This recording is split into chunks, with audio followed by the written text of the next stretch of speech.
Welcome, ladies and gentlemen. How's everyone doing? We're here with another land battle tournament. So this is going to be kind of old school Warhammer 2 style. And let's take a look at the brackets, see how it's all going, and have some fun. Brian, welcome. How you doing, man? Asking which Black Legion mini should I get? Why? Yeah, Obliterators are going to be a good choice. Actually, there was just actually a bunch of leaks pertaining to the Chaos Space Marine updates. So you can definitely check those out on the old Google and get some feedback. So here we are. Tournament today was pretty big. We had a sizable showing. I think it was upwards of 40 people, and which is pretty good during the week. Obviously, a lot of people, pretty busy during the day. But in the top four, we do have Void Lulls facing off against Human Boy, yes. And then up on the top, we have RTK, Big JP, facing off against Teddy. And Zyphos, of course, a previous tournament winner, facing off against Dinner down there. So they'll be playing for the top four spots, which will be our next round of games. But for now, it's going to be Void Lulls facing off against Human Boy, yes. So, of course, here's the bracket as well. And we're just kind of waiting for the first match to start. So players are ready to go. It's going to be Kislev versus Grand Cathay on the flats of Kislev Troll Country. Human Boy is going to be Grand Cathay, and Void Lulls is going to be playing as Kislev. So it should be quite a bit of fun. Very cool matchup. Obviously, in domination mode, it's very favored for Kislev, but I would say in land battles, it's a pretty even duel of fates. I think that the forces of Grand Cathay certainly have some very good tools against Kislev via their cannons. And, their shooting isn't bad here either. Their crossbowmen can trade okay into the lightly armored Kossars. And, there's a bunch of different ways to play this one, which is quite fun.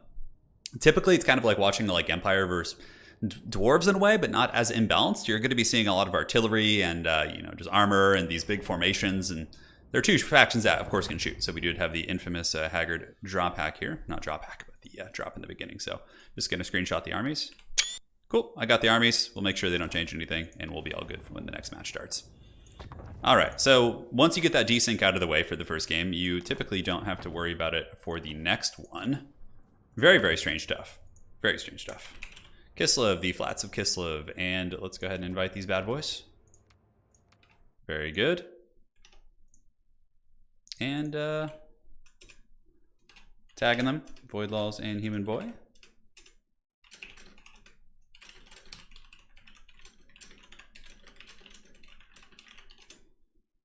Cool. Excellent. So they'll be back in just a second. Alrighty. Your Warhammer content is great, but do you have any plans to run AoE 4 tourneys? I've thought about it, yeah. I've thought about actually getting back into running some Age of Empires tournaments, but yeah, maybe we'll try one next week just to see. It's been a while since we've had one of those for sure. Obviously, hopefully we'll be getting a patch soon for Total War Warhammer that will be addressing some of the balance issues in conjunction with campaign stuff, because I do enjoy playing the campaign typically in Warhammer 2. I like to do one on the channel kind of passively on the side, but so far it's been not super fun. I mean, I had a little bit of fun with my first campaign, but I played, a couple campaigns during the pre-release, and I kind of was burnt out really quickly on the game mechanics and all that. Yeah, hey, Ravela says, I like to watch your vids muted with the Doom soundtrack. Hey, that's pretty cool. No shame in that. That's great. Doom soundtrack's really good. Which one do you listen to? Is it the Doom 2016 soundtrack or the new one? I mean, they're both great. They're both great for sure. Hey, Disco, appreciate that. So players will be back in just a moment. Hopefully it wasn't like a Steam crash. Today's Tuesday, right? Yeah, so doesn't Steam have some shenanigans on Tuesdays occasionally? I remember that was like a thing that used to happen in like all the events. Yeah, it was pretty obnoxious for sure. Alrighty, so we're all set. Let's get this party started. Yeah, the launch of AoE 4 was definitely pretty fun. There was some pretty glaring issues though, like with animation canceling and I don't know, what else was really problematic for me? Yeah, the Mongols were really frustrating to play against. Like, the animation canceling thing, the Mongols, tower rushing, just all that stuff kind of made me not want to play the game too much, Yeah, it was rough. It's gotten quite a bit better now. Like, how's the state of Age of Empires right now? Obviously, I did watch a little bit of N4C and some of the other tournaments in the Golden League and all that goodness, but I'm just checking the armies right now to make sure they're the same, so... Yeah, looks the same to me. Perfect. We are all good. Yeah, Tuesday is always cursed for Warhammer days. That's right, Misha. Although I think we've been pretty good lately. We've certainly, I've had tournaments pretty consistently on Tuesdays, and I don't think we've had too many issues with Steam actually, which is cool. Any plans for once you learn more about Dawn of War 2 to cast any other of your tournaments? Yeah, so I would be very interested in that if the sound bug wasn't a thing. I actually was thinking about reaching out to Relic and being like, I know this game's like 30 years old, but can you guys fix the sound bug so I can promote it for you? You know, like I want to cover Dawn of War tournaments and whatnot, but just with the sound bug thing, it's just it's really a tricky one. I forgot to get the score plate up, man. I'm a potato. Sorry guys, I had a lot going on before the stream today. I was just like all over the place. So, all right, so it is Human Boy versus Void Laws.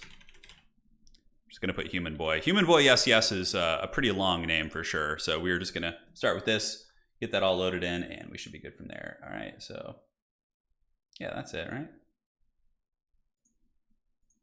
Aha, look at the magic, guys. The power of technology compels you. Oh yeah. So I just need to change these little bottom parts, and we should be all set. Semis, and it is a best of 3. But yeah, I would certainly love to, but like the sound bug thing is just so problematic. Like imagine if we had a tournament with like 50 people in it and there was just constantly drops and just all these glaring issues, right? Like that would be pretty unfortunate to say the least. I don't think Relic made Age of Empires 4. Yeah, it's the same company. Any special restrictions for the tournament? So if you go to the website linked in the description of the stream, totaltavern.com, and that's my Total War Esports website, you can go to this specific tournament, you can look at the brackets, and you can see all the rules for the different tournaments and things like that. All right, so taking a look here at the forces of Void, it's going to be a front line of Kossar, so going for a very, very light front line. Interesting.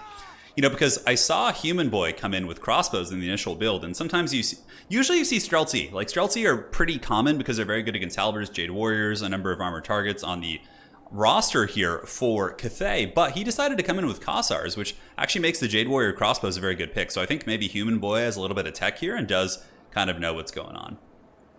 So it's going to be Zargard as well as armored Kossars and more Zargard on the far side. They're going to be tough to deal with for sure.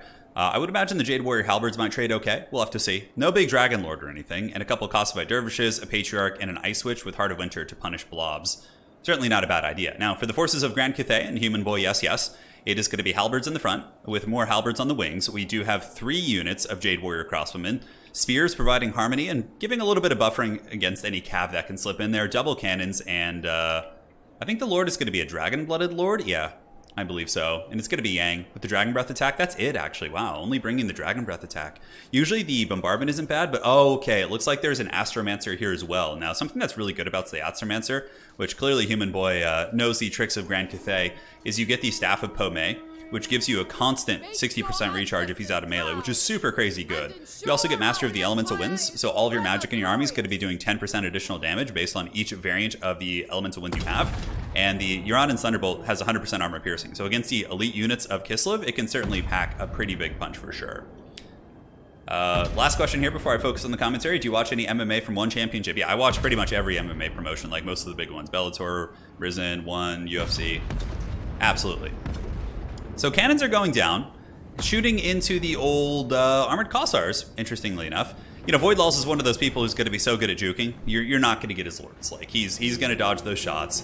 Nothing's going to be free. I would be really surprised if a single one of those cannons hits, and honestly, I'd probably just switch the cannon fire onto the armored Kossars, or try and shoot the Zargard on the outside of the formation. Now, Kislev is circling about. They do have some Kossovite Dervishes here, as well as some light war sleds. So the light war sled's going to be colliding in and going after the Grand Cannon, perhaps? A little bit hard to say. We'll see. Crossbows shooting into the Kossars. Very favorable engagement here for Kislev. But of course, the Kossars do have way to fire and can shoot into the unshielded Halberds. We'll have to see how that goes. Cannons are returning the favor here and are still trying to snipe. Oh, a little bit of a slip of micro here from Void. And he actually gets the Ice Witch as well as the Patriarch hit there. So that's doing some work. But yeah, the Jade Halberds in the front actually having a pretty bad time against the weight of fire. So maybe you don't need Streltsy. I mean, they do have 80 armor. Nice breath attack right there from Human Boy. Absolutely roast those Kossars off. Damage value is pretty even. Both players trading 3 crossbows into 5 Kossars. Those Kossars doing some work. Now, on the flanks, it looks like Kislev's going to be coming in for some aggression. Kossovite Dervishes against Peasant Horsemen. Dervishes, I believe, do have their stats are actually pretty much interchangeable. 28-24 against 26-26. And we do have the dreaded Light War Sleds looking to move in as well. So Jade Lancer is going to be trying to intercept that. Now, some magic going down. That is going to be a Uran's Thunderbolt coming in from the Astromancer. The armor piercing will be a little bit wasted, but it still does do some okay damage. It also looks like it did a little bit of friendly fire damage. And now the Zargard are going to be moving in on the flanks. Meanwhile, in the back, Void Laws does get to Kossovite Dervishes, just incredible micro, and splits the seam here in the back, gets between those 2 spears, and shuts down one of the cannons, which is pretty rough for Human Boy for sure. Now in the front, Halberds fighting Kossars. Halberds were very beat up from the firepower, so we'll see how that trading goes. But in the meantime, Human Boy does seem to be winning here on the flank. The Peasant Horsemen with a little bit of magic support are able to get that good engagement. And these Costified Dervishes in the back are going to be canned, as well as the Light War Sleds being taken down by Spears and Jade Lancers. So overall, it seems like a relatively even exchange. Value lead is there for Human Boy, but you have to remember there's healing for Void. Void does have access to healing the Ice Witch via the Patriarch, and has other shenanigans. And honestly, a really big Heart of Winter back here could maybe end the game. Like, if a Heart of Winter was dropped right here, it would do probably about over 1,000 value. Right here, it would hit the Jade Lancers. Nice breath attack in the front there by Human Boy once again. It does hit those units, and it seems like the Jade Warrior Crossbowmen are also just trading super cost effectively, but Voidlaw is right on his heels in terms of value. It's only about 800, so it's not a huge deal. And the cannons in backfield is looking pretty precarious for sure, especially as the Zargard get back here. These guys are going to make very, very quick work of the Peasant Spears and all these different units, and I think Cathay's going to have to withdraw from this and just accept the fact that their cannons have been put in the trash can for now and go and fight elsewhere. It looks like a Heart of Winter did go down and is going to be tickling the pickle of all these infantry. And now you can see Void does take over on value as both cannons here, the Jade Lancers, are taken out, and that Heart of Winter is going to do so much damage to these infantry. You can see their health is just being tanked. Their speed is slowed by quite a bit, and they're just simply not going to be able to escape their frostbitten, and they're also just being hit by that Heart of Winter. Now, looking around the battlefield, crossbows are blasting into the Kossars, trading okay. Halberds in the front, getting the Zargard actually surprisingly low. Not a bad trade for Grand Cathay, and Grand Cathay has fallen behind, and maybe they're going to be able to get their cannons back online. I really don't see that happening at this point. I feel like the Zargard are too entrenched here. The Light War Sleds are being dragged down by just cheap spears, which is certainly very, very cost-effective here for the forces of Void. Now on the other side, we do have the old armored Kossars moving in. Jade Warrior crossbows are kind of armored, decent in combat. They're sort of like Dwarf Warriors, or Dwarf Quarrelers in a way, but not quite as good in combat. 16, and 24 weapon strength is really where they are. So like if they're fighting like Skaven Slaves or Bretonnian Peasants, they could probably fight them off in melee, but fighting off seasoned veterans of the Northern Wars is not going to be an easy fight for them. So Grand Cannon here, trying its best to waddle back. You can see these crew. They're ready to meet their fate as the Ice Witch rides back and forth in front of them. A little bit of taunting going down. Balance of power is certainly in the favor of Kislev. About a 600 value lead differential, but with the Patriarch on the table, it's a little bit worse probably because there probably has been about 400 or 500 value worth of healing. What does Grand Cathay have here that they can rally with? Because it looks like Kislev, having taken down the backfield, really is doing quite well for themselves. And I have kind of noticed that, like, the double cannon meta against Kislev seems to be obviously a thing. Right, it's good against their cav, good against the sleds, a number of targets, but in my experience, double cannons in this matchup have been a little bit of a trap lately. I've been playing on Anticity's Ladder and some tournament-style games, and what's been happening is basically my two cannons are being taken out by Heart of Winter, and since the Cathay cannons sometimes have a little bit of a bug where they can't remount on the cannons, like, they'll just dive into Costified Dervish and take it out. Even if they lose it, it's totally worth it for them, right? Yeah, so it's very, very tricky. Jade Warrior crossbows, though, being hammered pretty good. Looking on the other side of the battlefield, we do have a bit of a rallying force here for Grand Cathay. They have some Jade Lancers and some peasants trying to chase down whatever they can. And the old dragon-blooded lord, who I believe is fighting with the... where did the Astromancer go? He's probably around here somewhere. Yeah, he's running. And he's an okay fighter. He's got 40 weapon strength, or 40 melee attack, excuse me.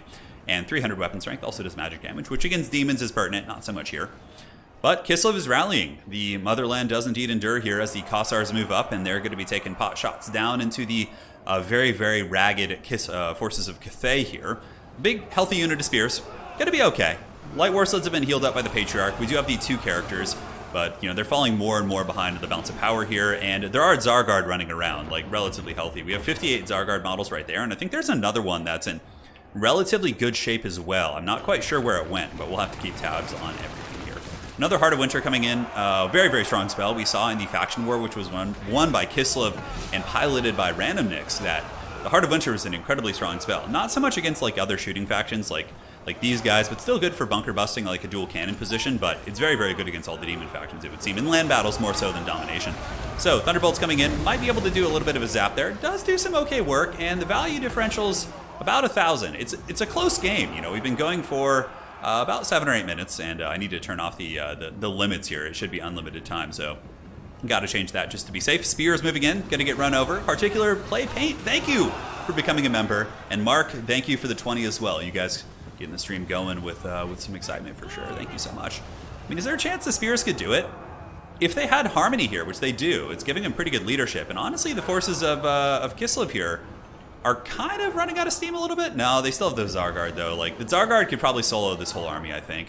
I mean, maybe not the 2 characters with some spear support. Another nice Dragon Breath attack there on the Zargard. Does do a little bit of work. Ooh, man, that Overcast actually did some really solid work. But Heart of Winter just tearing those units apart. And it looks like the Cathay army is basically out of steam. I mean, they have a couple of Peasant Spears fighting with their leadership. I don't see them holding for that much longer here. Getting run over by the Light War Sleds, which I believe there's only 2 being used right now. I'm curious about their value. Light War Sleds are very, very good against Cathay. Halberd's moving back in. Jade Warrior Halberd's going to be able to drag down some of these Zargard. Certainly a cost-effective trade here, even though they will go down to the Zargard. If they can kind of soften them up for later, that could work. But man, look at the value differential. Really, really close. 10.8 to 11.3. Clearly an evenly matched duel between these 2 players. And the Dragon-Blooded Lord getting knocked back by the Bear Sleds. Astromancer going to be dropping some sort of a spell here. I'm not quite sure what. I think that's going to be Uran and Thunderbolt once again. It actually does good damage against the Chariots if it can like hit them direct. I saw it do a little bit of decent work against them earlier, but yeah, they're out of steam right now. It's just the 2 characters. They're casters. It's not like a big combat lord, and that is going to be game 1. Going to the forces of Voidlaws and Kislev. GG. GG. That was fun. That was certainly a good duel of fates. Now, taking a look here at the breakdown, we got 1,500 here on the Lord. Cannons, I mean, kind of paid for themselves. One of them got just about its value back. I really did like the Dragon-Blooded Lord plus the Astromancer combo for the elemental winds and the magic regeneration, plus having the variants of spells, one for armor piercing and one for kind of light armor was good. And I really like the Jade Warrior crossbows based on the Kossar pick. But again, if had it been like a Streltsy pick, they wouldn't have been very good. But it ended up being okay against these guys. And yeah, Light War Sleds were obviously very good. I mean, one of them didn't pay for itself. And the Zargard, a good sustainable unit for the late game. So overall, fun match. GG, well played. And now let's go ahead and jump on back over to the bracket. So let's do this. And we can see if there's any updates while the players will set up their next pick and ban. Wastes of Corn is going to be the map. And let's see what they can do. All right. So heading over to TotalTavern.com, the website, to see who has made it to the top. Okay, so we have our topside bracket. We got the matchup at hand. Let's see. So again, we have Voidlaws versus Human Boy here on the bottom side of the tournament bracket. And up top, we have Big JP versus Xiphos. So we did have a really, really epic best-of-5 duel, actually, between these 2 gentlemen. Xiphos and Voidlaws, I believe it was a week or 2 ago, in a best-of-5 domination grand final, and Xiphos just barely won. So there's certainly a chance that could happen. Or Big JP or Human Boy could, of course, upset this and do their thing. But yeah, it's going to be great.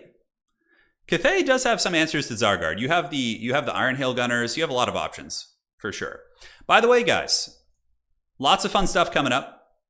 If you head on over to TotalTavern.com, you can sign up for tournaments yourself and find other events. So this is the Tuesday Land Battle Showdown, the one that we're looking at here today. On Thursday, we have the Wookiee is leading the charge here with the Thursday Domination Day. So we have a Thursday Domination Tournament. On Friday night, this tournament is not being hosted by myself, but if tournament hosts, for example, want to have events posted on the website, they can. So here you can see, for example, RTK Houseplant is hosting a domination tournament at US time on Friday night. So if you want to sign up for that, you can head on over. And then on, I believe, the 3rd, which, what day of the week is that? I'm not sure. I think that's on Sunday. There's going to be another tournament hosted by Human Boy and I believe Anticity pertaining to his ladder. So you guys can check that out here and sign up for the tournament. And last but not least, we have another event coming up. So really cool to see the Total War community having like a really solid stream of events. Like even though the game's not in the best place right now, the community's still going strong, at least for multiplayer. And yeah, we're having a good time. So we do have the 1v1 Siege Battles tournament. So that is going to be Sunday, and this is one that's going to be hosted on the website. And currently we have 10 people signed up, which is pretty cool for like a new format. And yeah, we're going to be seeing if Siege can make for a good format. All right, so heading back over, we are going to update this. So we have Xiphos, and I believe Big JP. So we have an ODM versus RTK duel on the top side, which is very fun. We're going to be adding pages for all the different clans as well on the website soon. So if you guys are interested in joining, that is going to be going down. Big JP. Big JP. Alrighty. So once again, thank you all for joining. Players may be doing their picks and bans. Not sure. We'll have to see. Okay, it looks like they're chatting amongst each other in chat. No problem. And Mark, thank you for the $20 donation. In particular, Play Paint, thank you for becoming a member. Greatly appreciate that. Yes, yes. Wookiee does indeed lead the way. Yeah, he's doing great. He's supporting from the heavens above, the dreaded Wookiee. He's always here. He's blocking, making sure players don't see each other's builds, doing all the good stuff. The Siege tournament is taking place on Sunday, Connor, if you want to see it. Sunday at, I'll be casting probably around, I don't know, like noonish Pacific time. So for those of you in Europe, it'll be like 8 or 9 or 10, maybe your time, depending on where you are. Yeah, it'll be going throughout the day. So Human Boy is going to be going Kislev here. Void is going to be playing anyone except Kislev, because obviously you can't repeat the same factions. I would expect to see some dreaded demons of some sort, maybe Tzeentch or Ogre Kingdoms, but if I were Human Boy, yeah, you definitely want to... Although Ogres in land battles, Kislev is pretty good against them there. The Kossars with Spears are really good. Little Grom is pretty effective if you want to just bring like one piece to like shoot an Iron Blaster type thing. Yeah, there's lots of cool choices. There's lots of cool choices for sure. How's everyone doing, by the way? Hope you're doing well. He sits beside the Plague Father in the Great Garden. He does. Badger Knight, thank you for the 20. Appreciate it. The tournament's getting rolling. You guys helped me pay the prize support to the players, so really, really appreciate that. Have you had to do anything special for Siege tournaments? Yeah, so we have the Siege tournament. We can actually show you guys what the rules are like right now, because the players, you know, obviously when we get to the grand finals of these events, people are going to be taking a little bit longer to kind of get their business going. It looks like it's going to be Tzeentch versus Kislev in this game, which is a Kislev favored matchup, actually. But we can take a look at the Siege tournament and show you guys what that looks like. So, all right, let's switch back over. So the Siege tournament has 18,000 or the custom funds. So basically the person attacking the city is going to have 18,000 gold and the defender will have 12.6. There's a 20-minute timer to keep the pace going. The settlement level is 1. So if you guys want to like practice with this, it's a pretty cool thing because like for people who perhaps play a little bit more campaign but want to get into multiplayer, this is like an opportunity for you guys, you campaign players, to like dive into multiplayer and actually have an advantage over a lot of people. Like myself, yeah, I might have okay micro, but my knowledge of city defenses, which towers are good, like where I should be manning things, like I do not have that knowledge. So ultra unit size, unit caps. You can see there's a couple light restrictions, like limiting things that are really like broken and overpowered. And you can see the special deployment rules. How it works is the attacker has to deploy everything, and then they confirm to their opponent that they're done deploying, and then the person who is defending can counter deploy them, because that's how it's supposed to work. Like that's how it works against AI. That's how it's just, it would be ridiculous if they're just jumping their stuff around, right? But we got a little bit of a prize pool coming out from Umais, who put this tournament together in terms of the rules formats. I'm just casting it, and you can see the maps here as well.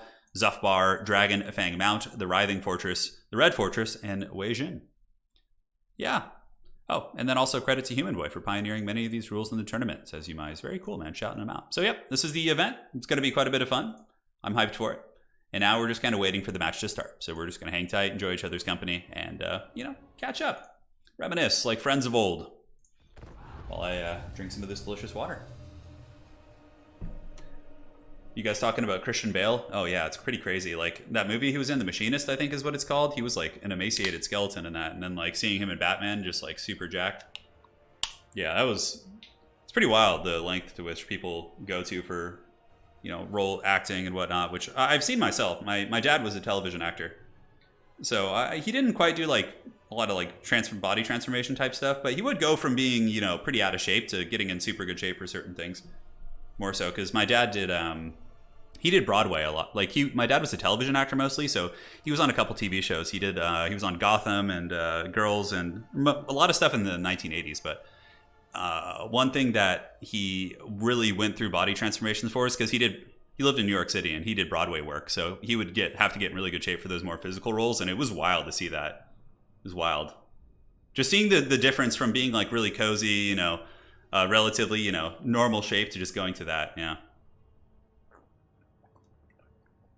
Damn, that's some good water. Oh, that's good stuff right there. Makenshi says, looks interesting. Honestly, this is the first Warhammer 3 content I've watched in a while because I found Domination in the current patch is stale. Fingers crossed it'll make it interesting. I hear you. I hear you. What is my favorite movie? The Lord of the Rings trilogy. And if I had to choose, The Two Towers. Probably The Two Towers and Gladiator are like two of my favorite movies of all time. I love those movies. Yeah, those were great. I remember seeing Gladiator like in theaters when it came out and just like being a kid and being like, that was like, oh my God, it was the coolest thing ever. But yeah, The Two Towers would probably rank as like my favorite movie of all time. Yeah, the Lord of the Rings trilogy, like if I had to rank from my favorite, it's probably Two Towers, Return of the King, and I mean, I like the first one as well. Oh man, I don't know, yeah, I can't rank them. I can for sure say that Two Towers is my favorite, but I'm kind of torn between the, the first and the third in the series. Will, the Age of Empires is going to be streamed on Friday. Tom Hardy's transformation from Warrior is still my favorite. Yeah, absolutely. Well, and there's a reality to all these celebrity transformations, right? They're not just working out hard and eating chicken and broccoli every day, like they say in Men's Health magazines. They're taking human growth hormones, they're taking steroids, they're taking testosterone. These actors are not doing it naturally, for the record. I mean, some are, like, obviously, but like when you see these like freakish transformations, most of those guys are chemically assisted. I can tell you that. I can tell you that. Two Towers Fellowship return. Okay, that's a fair assessment there. All right, so loading in now, guys. I'm just keeping the screen blocker up right now, the bracket, because I don't want to. I'm looking through the armies to make sure they're legal, so I don't want to reveal the armies. Yeah, so we'll switch back over here. There we go. The Balrog, I know, that's what I thought of too. I was like, wait a second, the Balrog's in the first one. Yeah, it was great. Dawn of War 2 stream tomorrow? Correct. Tomorrow is Dawn of War 2. Yep. It's going to be great. All right, ladies and gentlemen, so we have Kislev here for Human Boy facing off against the armies of Tzeentch. So for Human Boy, it's going to be a Kossar front line backed up. I like that there's one Streltsy in here. I think that's a great choice because if there are Doom Knights, if there are Chaos Knights, if there's something big and armored, which Tzeentch can do, having a single armor-piercing shooting unit is going to be super sweet.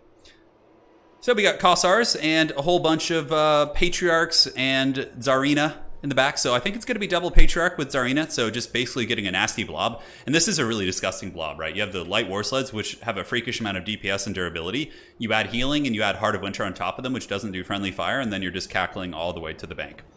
And on the other side, Kossovite Dervishes as well. So now looking here at Void, it is going to be a front line of the Pink Horrors. We got Blues into the Sunset. We got Forsaken, and what else is it going to be? Ooh, some Chaos Knights. Okay, interesting. Chaos Knights and Flamers. I think the Flamers are going to be hidden in the back. He might even leave them back here and pull them out later once he's actually dealt with the threats to them, and maybe they're going to be able to clean up shop. Who knows? The Chaos Knights, Herald of Tzeentch popping the Locus of Conjuration, which gives you power based on all the nearby units, and the Chromatic Tomb. What's pretty crazy about Tzeentch is even if you overcast, like, you don't actually take damage because it just hits your shield. I feel like overcast damage should, like, hit the health of the character. Because, man, Tzeentch just doesn't care about overcast damage at all. You just might as well. You might as well. So here comes the forces of the Changer. The Kislevites moving up as well, getting ready to do battle.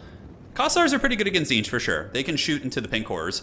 One thing we have to keep tabs on this game, though. Oh, I forgot to change the time limit again. God, man. Somebody remind me of that before the next game. It shouldn't matter here. Hopefully it doesn't. If it does, then it's my fault and we would just do a replay. But, yeah, man. Tzeentch players have the biggest hard-on for breaking the rules in land battles. Like, they just, like, love it. They'll do everything they can to not attack and regenerate their shields and just everything like that. It's pretty ridiculous. So I'm hoping that won't happen here. I'm hoping it won't. But I told the players before the match, I was like, if there's rule breaks today, you're just going to get a game loss. It's going to be strict, so don't mess around. We're not going to do any funny business. Yeah, we're not going to do any funny business. The title says land battle. Yes, it does indeed. So you guys certainly should know what you're getting here. So the battle's underway. Tzeentch is going to be getting run down by some of the chariots. Kossovite Dervishes is going to be hitting into the Blues here. Forsaken and Chaos Knights kind of waiting in the wings. And it looks like there's going to be some sort of a spell back here. What is that, Frostfang? I think that's going to be Frostfang from Katarine, which will do okay damage. I mean, it'll break the shields, but like the problem is for Human Boys, the Forsaken are simply going to be regenerating there. Now, Chaos Knights moving around the flank. The Blues are entrenched in combat, going to be taking a bit of a beating here. And the Streltsy probably going to want to be shooting the Chaos Knights. But the Bear Sleds and the Patriarchs probably just going to stay in there in that fight and look to cast like a Heart of Winter right here. Maybe tagging the Chaos Knights. And yeah, I think that's going to be a big Heart of Winter going down right there. In the meantime, the other Light War Sled moving through the forces of Void and getting a little bit caught up, but just diving in on the Flamers of Tzeentch while the rest of the army kind of moves up very slowly. Heart of Winter going down does tickle the pickle here of these Chaos Knights, but many of them are able to get away, though casualties are being taken from the Chaos Knights. They have lost the model, and obviously their Protoss shields are damaged for now, but he's probably just going to be pulling those back, letting them heal, and then sending them back in a little bit later. So nice combo here by Void. He uses the Plague of Rust, which has proven to be a really, really big power play in this matchup. Putting the armor of the Light War Sled. Now it is truly a Light War Sled. It's down to 10 armor, and this bad boy is going to be getting roasted by all sorts of shooting. Because Tzeentch doesn't have like the craziest armor-piercing shooting, but with Plague of Rust, their volume of fire shots can actually do some really big work. Now, solid shooting from the Streltsy here, blasting into the Pink Horrors, which are being chased down by the armored Kossars. We have some loose engagements here. We have Forsaken against Kossars, and I believe we have Chaos Furies of Tzeentch against Kossovite Dervishes. A little bit of a wash there, nothing terribly significant. But Katarine does get the final transmutation cast on her as well, so that's a pretty nasty one. It does hit the Kosovo dervishes and the characters, which is going to be lowering them down a little bit. Void does pull up in value, but the Kislev army does have access to healing. This is going to be a really nice Searing Doom right here. This is a beauty right there, right on top of those really bunched up Streltsy. Not going to be doing too much like in terms of mitigating their combat effectiveness, but it does get them a little bit closer to the grave, as it does take down 4 models and about 40% of their HP. Up on the top, we do have the Chaos Knights who've fully healed with their Protoss shields, and now they're back and they're ready to hammer into these Patriarchs, which do have the Unbreakable trait at the moment due to the fact that they are Kislevites and they have the By Our Blood trait. Nice little Tzeentch army passive there. The ultimate, getting it very, very quickly because he's done so much damage with his magic, and that is going to be the Chill spell. So it's going to be the I forget what it's called. It's basically just the, let's zoom in here. It's going to haunt my soul if I can't figure this out. Yeah, it is the Ice Maiden's Kiss. Not very good against armor. Kislev moving back in. One of the Patriarchs is broken, and there's going to be a Frostfang going down there, but Void is probably going to move before it actually goes down. He's very, very quick at responding to these threats as the Bear Sleds do move in, and the Chaos Knights of Tzeentch are now actually starting to take some substantial damage, and the Patriarch has returned. Now in the backfield, it looks like the Kossars are being harassed by the Chaos Furies, and the Forsaken just narrowly going to be defeating those armored Kossars there. We have a couple Kossars also moving in, but Void is doing a good job pulling his opponent back, forcing him to overextend and shooting in here with the Flamers of Tzeentch. So certainly it's been some very, very good firepower. Granted, they are obstructed, and the Kislevites will be enduring. And Kislev still does have that disgusting Patriarch blob. Oh no, the final transmutation's coming in. There needs to be a Patriarch heal here. This could be an absolute disaster. And man, oh man, the amount of Winds of Magic that Tzeentch is getting is crazy, but that is certainly lore friendly. I mean, they should be getting a ton, but Katarine could be going to the trash can right now. Salix Lullaby is active, which is going to be providing some healing, maybe barely keeping Katarine alive, but the final transmutations have basically just been on point every time, and you know, obviously... Oh, and the Tzeentch snipe just snipes the Tsarina. Brutal stuff right there, brutal. Clearly, Void Laws has been playing against the Chariot Blob, because Chariot Blob is like super meta right now. And it seems like the build that Void brought is very, very good at countering that meta blob. He's got huge, huge punishment via the final transmutation. He's got the Flamers to provide some nice armor-piercing shots against the, some of the more armored sled units. And it looks like Kislev is just kind of out of steam right now. Really getting caught in like 2 or 3 big final transmutations, and also just having your lords just finished off like that is going to be super painful. But this wasn't a bad fight by any stretch of the imagination. Here, Kislev does have some units in the back which rallied. Forsaken are being worn down. And really, I mean, there's not a lot left here for Tzeentch either. Their Chaos Knights are quite damaged. It really just came down to those final transmutations just doing some super foul damage and really punishing the forces of Kislev here. So Flamers of Tzeentch moving back and looking around here. The Kislevites are trying to rally their forces. Balance of power is massively in the favor of Tzeentch. I don't see too many chances for them to come back at this point. Little pink horrors here are going to be blasting as well. Right now, Kislev chasing down the old Forsaken. And Chaos Knights are obviously attacking into the light war sleds, trying to hunt those guys down, while the Herald of Tzeentch continues to chase down the Patriarch here, so he's going to be hunting this bad boy. The Chromatic Tomb is active, big power recharge, but those bombardments were very, very nasty for sure. Incredibly strong. So looking around, let us see what the Herald of Tzeentch will do. Looks like he's just going to float above that unit to make sure to kind of keep him in check here.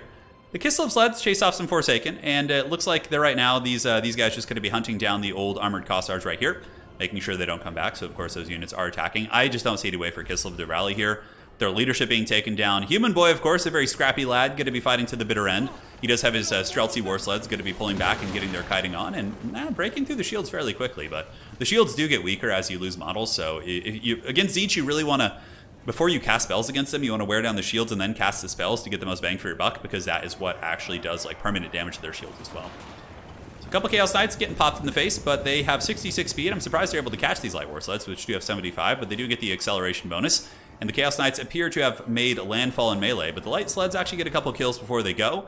And the rest of the armies have engaged here. Kislev moving in with all of its infantry, and so too is Tzeentch. So Tzeentch has a lot of Forsaken left. They still have Flamers with ammo, so that's going to do some big damage as these Kossars are bathed in warp fire.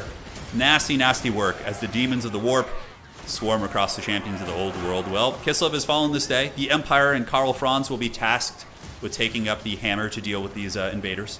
Someday, hopefully. Can't wait to get the Empire back, my goodness. And that's going to be it. GG. Well played. Certainly a very, very fun scrap. I don't think there's any coming back for Human Boy. I would be very surprised if there was some sort of a rally here. Considering there's full health Forsaken, we still have Chaos Knights in pretty healthy numbers over here. It's looking like it's pretty grim for these lads. Light War Sleds did pretty good this time, but they did get caught in blobs and got final transmutation twice. Still got over 1,000 value, which obviously a testament to how good they are in this matchup. Perhaps using the light war sleds a little bit more split up could have been a little bit more effective too, but it's easier said than done. I always blob them myself, so that's something that you're typically going to be seeing. So GG, well played. Void Law's going to be moving on to the grand finals to face the winners of Zyphos and Big JP. So perhaps we could see a run back of a domination best of 5 in which Zyphos just barely defeated Void Laws to win one of the first tournaments we actually had on the website. 4,500 value, give or take, here on the Herald of Tzeentch. Pretty insane stuff. 2 overcasted final transmutations against the Chariots and Patriarchs. Brutal damage for sure. Human Boy, I agree. Tzeentch is very annoying to play against. But Kislev obviously has the tools to do it. The light war sleds are very good. But I think he just, really, Human Boy, I think the biggest thing was just your blobs getting punished by final transmutations. Like, if that didn't happen, I think you just win the game, right? Yeah, crazy stuff. All right, so let's go make it official on the old bracket. So the old man's going to use the power of technology to switch on over. And we get Void Laws advancing. Very well played to Human Boy.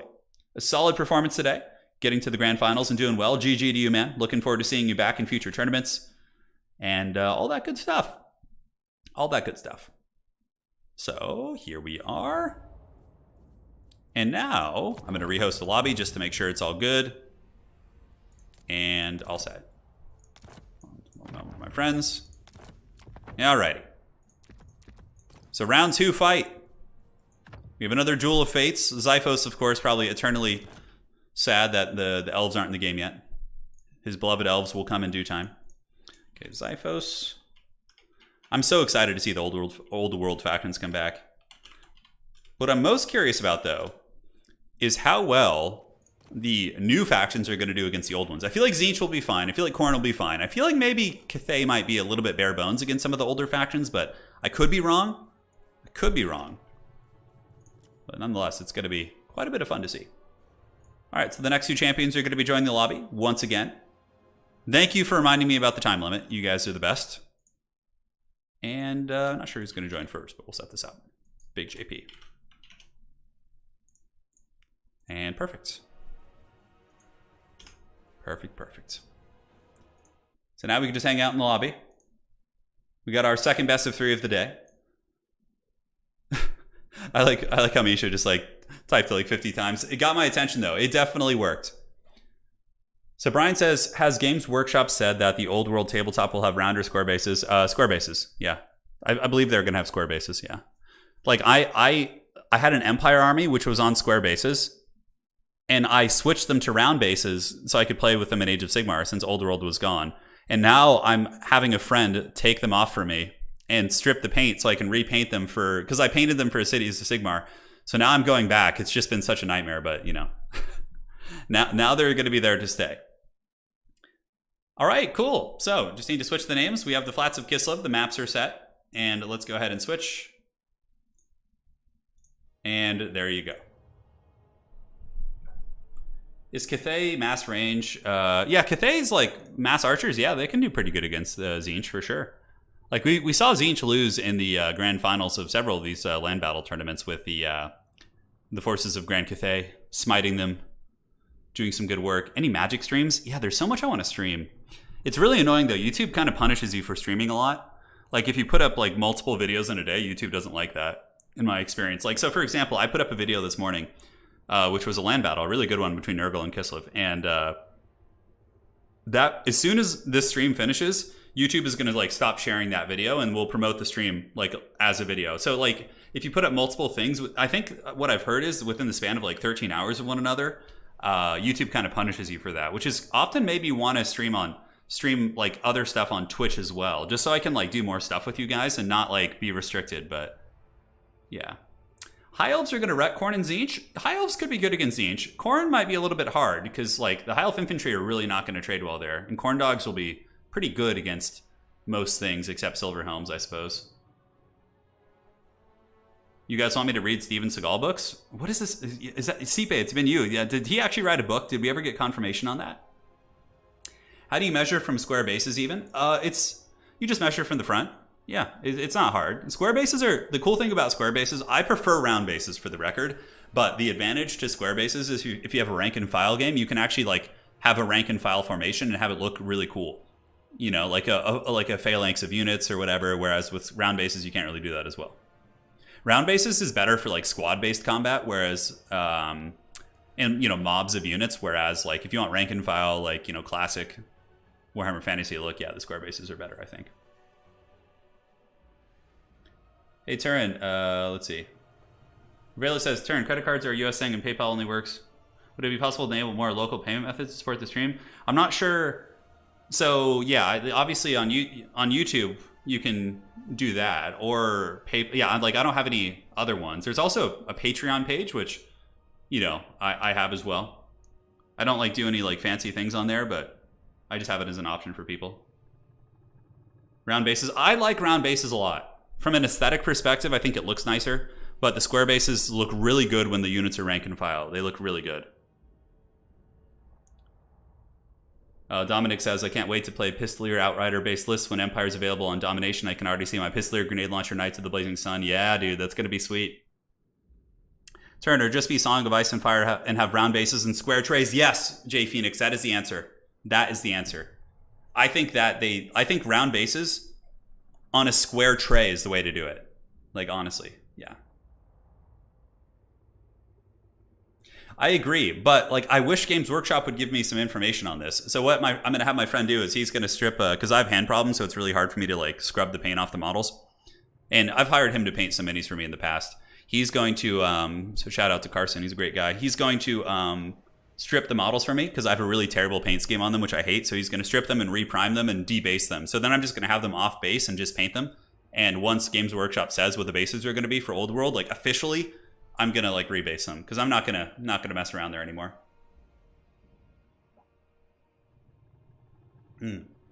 Yeah. We'll see. We'll see what the rules are like though. So, oh my god, first game's going to be a Kislev mirror match. Interesting. No Nurgle Chads here today yet. I don't know where they've been. Well, okay. To be completely fair, we know where the Nurgle Chads are. They're lying. Their decrepit remains lie in the first round of the tournament. That's where all the Nurgle Chads are right now. But we'll see. We will see. The best thing about it is you can make dioramas in the trays. I agree, yeah. Jay Phoenix, I 100% agree. I think that like round bases with a movement tray that can, you know, handle that is the way to do it. Free Company could be good. Yeah, Free Company might be nice in domination mode. Will you switch to Twitch? No, I would stay on YouTube for like Total War, but if I wanted to maybe stream other games more often, maybe I would go to Twitch for that. Yeah. Not sure yet. We'll find out. I don't know. I have so many like random ideas, and you know, it's hard to pull through with them. Papa Nurgle for the win. He's trying. I don't know if we'd see Nurgle in the grand finals here. I actually don't mind playing Nurgle, but I'm one of the few Nurgle enjoyers out there who actually tries to play them competitively. Like when I play on Anticity's ranked ladder, I often play Nurgle quite a bit in best of threes. I've had pretty good success with it. You know, it depends. Like against Cathay, against Khorne, against Slanesh. Like I think it's viable in all those matchups. Kislev is a hard one. It's winnable, but it's very difficult. Very, very difficult. You really have to outplay your opponent. Papa Nurgle will rise again. I hope so, but more so, I hope we just get like the old world back soon, dude. It's so painful. I think with Warhammer 2, we had to wait a month. Yeah, 1 month. And that felt like forever because we only had 4 factions then. We had High Elves, Dark Elves, Skaven, and High Elves, Dark Elves, Skaven, and Lizardmen. Right? So we only had 4 for a month. But that didn't feel as bad as this. Because the wait, like, who knows how long the wait could be? When did this game come out? This game came out over a month ago. Yeah, so by this point in Warhammer 2, we would have had all the old world factions added back into multiplayer. So, I mean, at least we have more to work with here. I think if like we get a good balance patch in the next week or two, and then Creative Assembly drops like a DLC shortly after, like let's say Chaos Wars or something like that, I think we could be in a pretty good space for sure. That would help tide us over, I think. Can you keep the selection markers on for mirror matches? Selection markers. I'm not sure what you mean, but we do have, they're using different flags. So you should be all good there. Mirror matches are an interesting way to catch high-level players off guard. Sometimes they won't, know what to do in that situation. They practice everything else. That's one of Void Law's big tricks. He likes to pick mirror matches against people, and he must practice them. Turn by land battle. Does this mean no sky toss in this tournament? You mean Tzeentch? Or Sky Protoss? Is that what you're talking about? No, they can bring flying units. Yes, they can. Emo Hippie says, I was watching your Warcraft 3 videos, and on one of them you said you'd grow an epic mustache for Kislev. I do have a big mustache right now, actually. Yeah. I have a big mustache, I have a disgusting beard, and I have really long hair. I just look like a haggard barbarian. Except out of shape, so not like a barbarian. More like I don't know. You guys can think of something. Pretty out of shape right now. I think part of the problem is how intrusive the campaign mechanic is. Yeah, for sure. For sure. Yeah, this campaign was fun at first. Like, Creative Assembly did a really good job with the realm, like the way the Realms of Chaos look and the aesthetics. And the first time you play it, it's fun. But it starts to wear on you quickly because what happens is you get that negative trait and then your lord has to like sit in a city for like 5 turns. And sometimes it takes like 3 or 4 turns to get back to your main city, right? So it's like a good 10 turns of your campaign are just wasted with your main army. All the time the AI is just plundering your lands. And, you know, the Realm of Tzeentch is really unfun. Nurgle is not fun at all. Slaanesh is a good one. And Khorne is a good one. I think those realms are good, but like Tzeentch and Nurgle are just not fun. Like, when I have to go to the Realm of Tzeentch, I'm like, I paid for a video game. Why am I suffering? This isn't a Dark Souls game. I came here to have fun. Why am I paying to just experience this miserable Realm of Tzeentch? It's a Beard Baron, yeah. A retired Viking, there you go. Although I don't have any Nordic ancestry myself, but yeah. Fat Thor, there you go. Okay. I'm not quite, I wouldn't say I'm in the category of being obese at this point, but I'm like just very, very like, I guess dad bod would be the term you would use. I don't know. I need to get back in shape. I used to be such a good athlete too, man. Oh, now I'm just such a chungus. So yeah, it's a Kislev match. I would expect Streltsy. I would expect maybe Bear Sleds. Little Groms could also be on the table. I would think it'd be really cool if one of the Kislev armies went super wide with like a Streltsy type build, like 3 or 4 Streltsy with Little Groms and just kind of played artillery. You're just like Wolfgar? There you go. All right. I like that. A beard out of shape, so the average tabletop player? Yeah, for sure. Absolutely.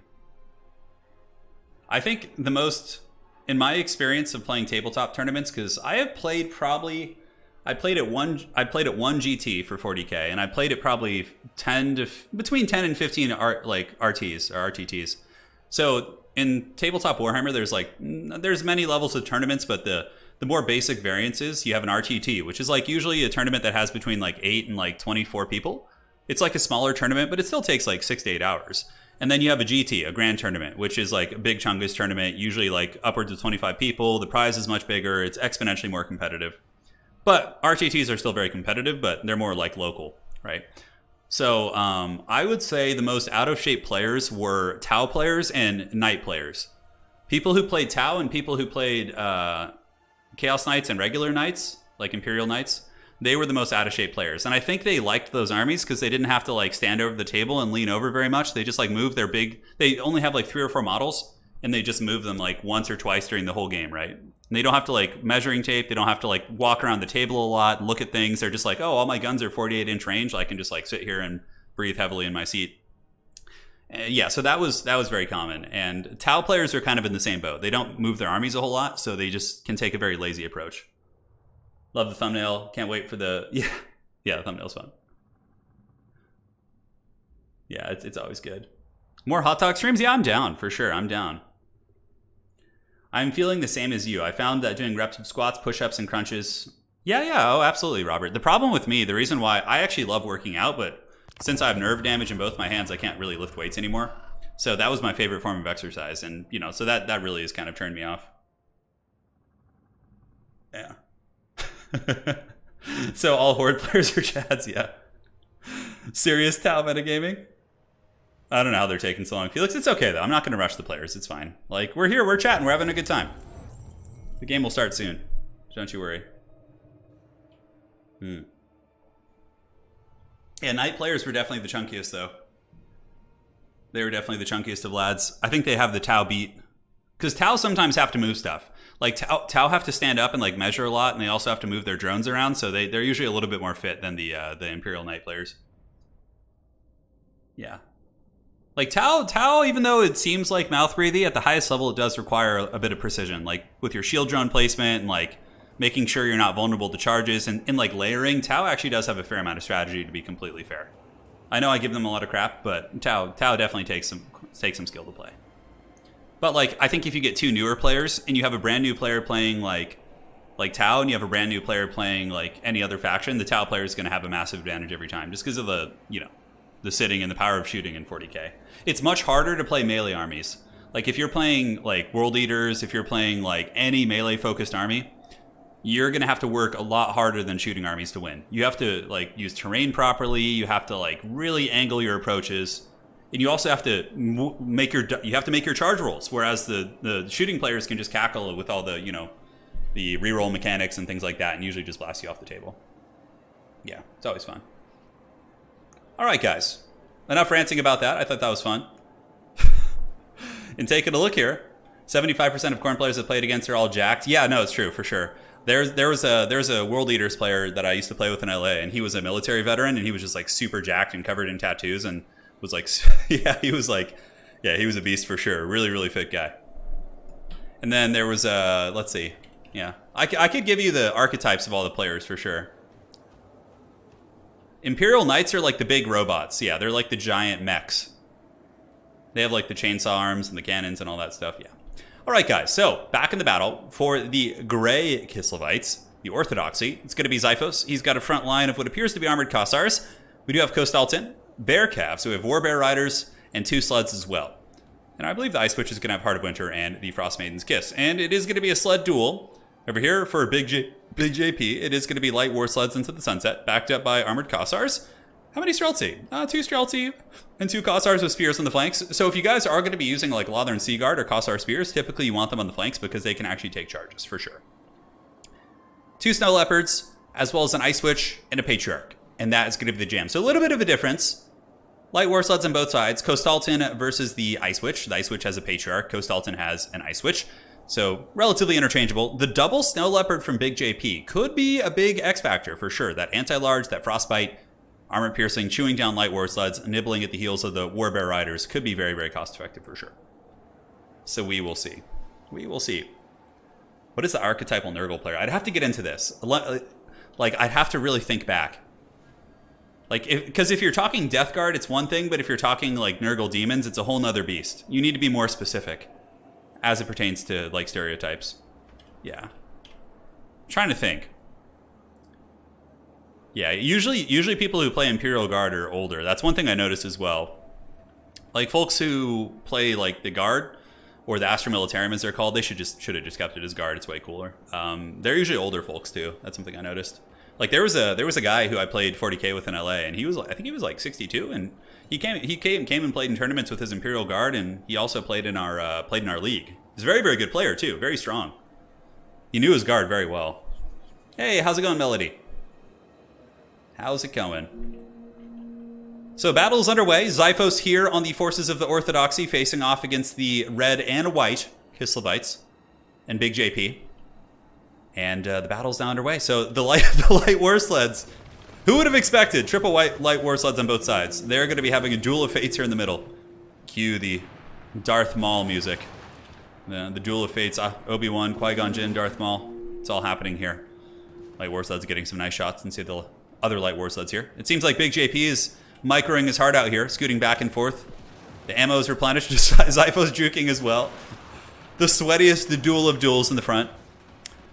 Speaking of Imperial Guard, while we were kind of talking on this, I would probably like to play Guard if the Kree got an army. Like if they made a full plastic range of Kree, I would probably like my wallet would be sacrificed to the Games Workshop gods, and I would collect that army for sure. But I really like Imperial Guard. I like basic humans fighting in like horrible universes. It's kind of a cool idea. But I also really like Chaos Space Marines. So.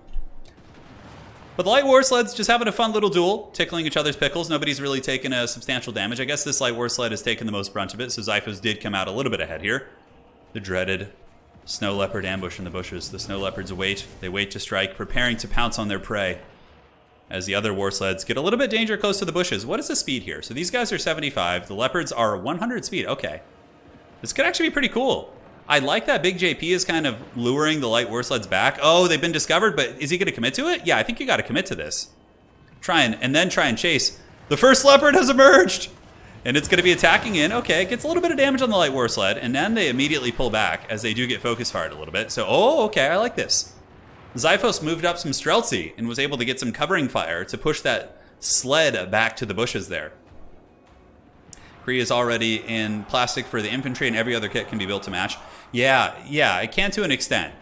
Like, I would like, because they have, the Kree armies are all on Forge World, which are just freakishly expensive. Like the leadership, it would be a bit of kit bashing.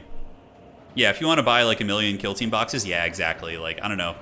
So if I wanted to get into it, yeah, I'd have to buy like those, and they're like $60 a piece. It isn't cost effective. Yeah. So Streltsy blasting away. It seems like Xiphos is slightly ahead. You know, his Streltsy moving up have been very, very impactful. And now Big JP is going to be moving up as well. So the skirmishing phase of this battle has come to pass. And now the next age of man is here, as the light war sleds will continue skirmishing. But Big JP a little bit aggressive with this light war sled. Might be losing one outright, as the Streltsy are really, really unleashing a pretty hellish salvo into those guys. Xiphos moving up and buffering very, very well, covering his light war sleds. And right now he's up by about 1,000 value, which is pretty substantial. Of course, healing is on the table. And I believe Xiphos has not lost any war sleds. Yeah, he lost one model here. And now the Streltsy of Xiphos is going to be shooting into the armored Kossars. So they are the shielded Kossars. Now you might be wondering, why do you bring shielded Kossars in this matchup? Because obviously there's a lot of shooting on the Kislev side. And, you know, the infantry fight is usually going to be decided more by the sleds running over infantry than it is by great weapon infantry. So I think the shielded variant probably is the actual way to do it. That would just be my 2 cents. So Xiphos still poking, and Big JP's moving up, but Big JP does have his Streltsy nearby to shoot into the Streltsy of Xiphos. The rest of Xiphos' army just kind of Netflix and chilling in the back, just hanging out. They got their Kossars just, you know, drinking whatever they're into out here. Maybe some Nalevka, something fun. Frost Maiden's here. She's checking out her sword. She's like, the bear sleds seem to have this one under control. I'm just going to sit back here and hang out. I don't need to get my hands dirty here. Major Mullah says, listening to Turncast always reminds me of Move On Up. Move On Up. Is that a... I don't know if I know that song. Yeah, I probably would if I heard it. So yes, the red and white Kislevites moving up. Value for Xiphos quite a bit better, as he got the big leg up in the trading there. The Streltsy going to be turning about face. Streltsy definitely one of the coolest units in the game, looking straight up like Italian Spartacus here. Blasting in. If you guys haven't seen Italian Spartacus, what he actually looks like, I mean, he shows his face on like every stream, but he literally looks like identical to that guy right there. Just like the Leonidas, like God of War, Kratos beard. It's pretty good stuff. All right. So, very slow push. Very, very tactical game. I feel like I'm watching an Empire versus like Dwarf match where they both have artillery and neither person wants to advance super quickly, but, you know, one player won the artillery duel, that being Xiphos in this case, and now the other player has to like advance in to a bad situation. But Streltsy here for Big JP, ripping back some value. A little bit of a lapse in micro here from Xiphos, and that's all it takes. I mean, he leaves Rasputin here, and Rasputin just gets absolutely nuked by a ton of firepower here. The other Kossars of Spears shooting into the Streltsy here. Shooting going down on all sides. And the Royal Rumble is soon to be on. That actually let Big JP get back in the game a little bit in terms of pure value. And both sides just unleashing a lot of firepower. I think Big JP has a little bit more shooting. He's got 3 Kossars, I think, and 2 Streltsy, give or take.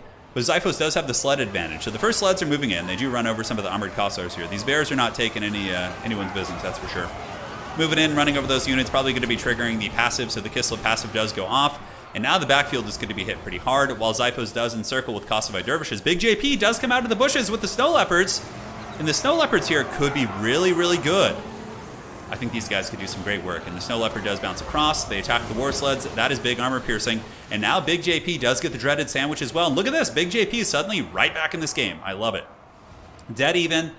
It is a scrap. It is a duel of fates, as the Snow Leopards prove to be huge MVPs. Emerging, frostbiting the war sleds, lowering them to 53 speed, and continuing to do some really, really solid DPS here. Now, Kostalton is going to get forced back a little bit. Oh no, Xiphos forgot about his caster! Oh man, the Frost Maiden of Ice just got Last Samurai here by the Streltsy. And it looks like Xiphos forgot about the Frost Maiden. He better use like a Heart of Winter or something right now, so at least he gets some value. Use it on the Streltsy or whatever. The Frost Maiden is going to be unbreakable for a couple more seconds, but now she's broken. Negative 55. Big, big blunder there by Xiphos. That Frost Maiden definitely did not need to get Last Samurai. In the meantime, Kossovite Dervishes do jump on top of the Streltsy. Very cost-effective kind of block there. And Big JP scrapping for value. Both players doing pretty well, but those Snow Leopards are going to be a pain to deal with for sure. As the War Sleds of Xiphos are pretty much in the trash can. He's got 1 here, he's got 2. The other one's pretty healthy, but for the most part, the War Sleds of Big JP are actually much healthier, 4 and 4. So those War Sleds could actually do a lot of killing, right? Whereas if Xiphos loses his War Sleds, I don't think he's going to have any functional options for dealing with these big blobs of infantry and all that sort of stuff, right?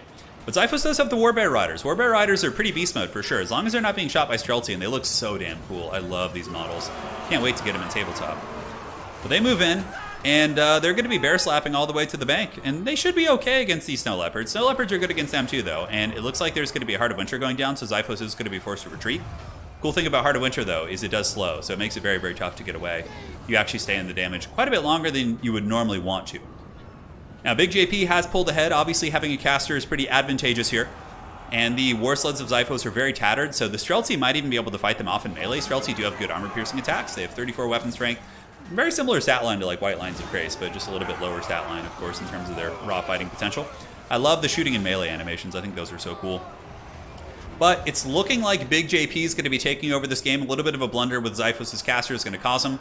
And the Warbear Riders basically just got crumped. Oh my god. I just like look away for 1 second. These guys are just getting punted around. It's the double Snow Leopard. It's the double Snow Leopard, the Patriarch, and the Ice Witch, right? There's a lot of elite units here just ganging up on one unit. I mean, the combined value of this Big JP squad here is so good. And I think Xiphos is kind of approaching army losses here. As we look around, he's got old Rasputin, he's got armored Kossars, some more Kossars here, but Big JP has got healthy War Sleds here in the back, which are going to be super devastating. And the character squad is just so much stronger, right?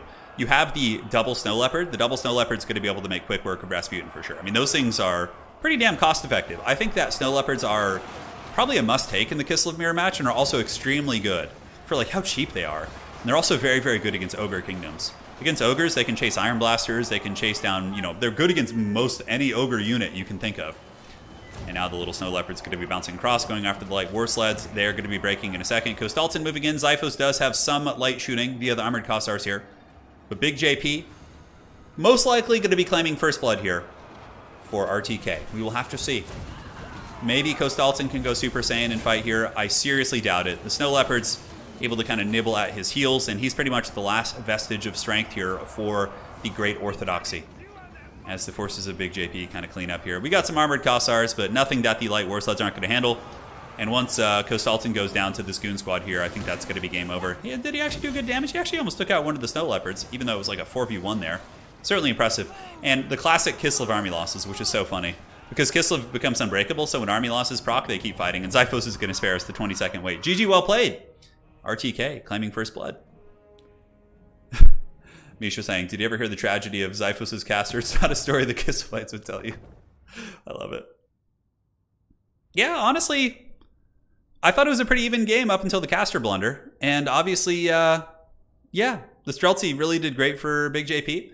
And the Snow Leopards were also quite strong. Even though they didn't get a lot of value, they still were big players and had good stopping power. So that is going to be game one. And now we will switch on over to the Khorne Wastes. And here we go. So the Wastes of Khorne. There we have it. Alrighty. How are we looking? Everything updated correctly. Very, very good. Yeah, glorious one. Glorious game indeed. The mirror match, it was actually kind of fun to watch. A little bit of back and forth there. Who here played the Shadow of the Horned Rat? I didn't play it, but I've watched a couple videos on it. Ross, thank you for being a member for 9 months. Appreciate that, brother. And he says, GG, well played, nerf ogres. Yeah, I agree. Ogres definitely need a nerf. They're definitely not fun to play against. Although in land battles, it's not as bad. In domination, ogres are really oppressive. They're really, really nasty. It'll be interesting. Once they make some good changes to domination and we get the old world in, I'm quite curious to see what people are going to be preferring as it pertains to formats. So far, I would say in my tournaments, we've had slightly bigger signups for domination. But we've had more players have signed up to play domination on average by not a substantial amount, but a fair amount, probably like 30-40% more players. However, land battles have been a little bit more popular in terms of spectators. It seems like the land battle streams get a little bit more traffic after the fact. So it's interesting. Hopefully the changes they make will kind of bring everyone together. Because I would like multiplayer for this game to be like one format, right? Like one dedicated format. That would be nice. But it is what it is. We got to work with what we got. Chat has decided that Kislev War Sled spam build should be called Cool Runnings builds. Nice. I like that. If the old world comes out and there's a faction matchup that you're looking forward to in domination mode, yeah, I basically just want to see like, dude, there's so much. I want to see Skaven really bad. I want to like play Skaven on domination. Just get poison wind mortars, like ninja rats flying around, sneaking objectives, like all that kind of stuff. Yeah, you see, I mean, like, it's really down the middle. So Connor saying domination is a lot more fun to watch, and then we have Dane saying I prefer land battles. You know, it's just it's really like, and I've done a lot of polls on it, trying to gauge how I should do things, and really it's just 50-50. It's like so down the middle. It's crazy. I'm confident though that if Creative Assembly increases the starting army size in Domination, and also the Old World comes back, I think Domination will probably be the better format, because it's going to basically be a land battle, but without having to enforce rules, and is a little bit easier to get into. That's my 2 cents. Yeah, mixed battle tournaments. I think Human Boy ran one of those, or was running one. I've thought about it. Yeah, it could be fun. Matt saying, I honestly like Domination mode far more, reason being that you can't cheese your opponent in the same way you could back. Yeah, exactly. I think Domination is much better for like entering into multiplayer. I prefer Siege. Well, you're going to be getting Siege this weekend. Yeah, you're going to be getting Siege this weekend. Turn, I started seeing links to the 1.2 patch notes on the launcher, but it only mentioned bug fixes. Do you know they're still planning I'm sure there'll be changes. I'm sure there'll be multiplayer changes. I'd be surprised if there wasn't. You want sea battles? I like playing Domination a lot more. Yeah, Domination is nice, not having to have rules.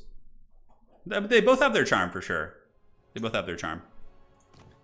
Oh, wrong button there. Okay. So it's going to be Grand Cathay versus Khorne. Wow. Zypho's taking Grand Cathay, which I've typically seen Cathay lose this matchup. It's not like super bad, though. It's like 55-45, I would say. I honestly wouldn't mind watching either with a smaller army size and a more flat balanced map. What do you think? I think Domination needs more open field maps. And I think the bigger starting armies would be more fun because there's more going on, you know? I understand the scaling conflict thing. Like, having played Dawn of War 2 and these other RTS games, like, having an army build up slowly over time does have an element of it that's quite exciting about it. But for Warhammer, I feel like Warhammer Fantasy Battles wasn't a skirmish game. It's like more like big armies clashing, right? So I think to really get the feel of Warhammer Fantasy, like, having 2 big armies clashing is better. So in Domination, if they, for example, raise the starting funds to like 10,000, I think it's going to be a lot more fun. It'll look like 2 armies fighting rather than a skirmish. And I know it builds up eventually, but I know. Because Domination can end with a big epic battle like land battles. Yeah, certainly. Yeah. Have you ever tried Warhammer Vermintide 2? I don't really play those kind of games too much because they require a lot of clicking. You know, one game that I wanted to try is that I played a lot back in the day was Rust. I used to play Rust a lot with my friends back in 2014, 2015. I thought about doing a stream of that, seeing if I could grab like Spartacus or something. Get on there, party. Yeah, it'd be a good time. Okay, so we had a donation from Paul. Sorry, I missed that. I was just looking at the side screen here. And we had one from Badger Knight as well. Oh my god, I'm sorry I missed those donations, my friends.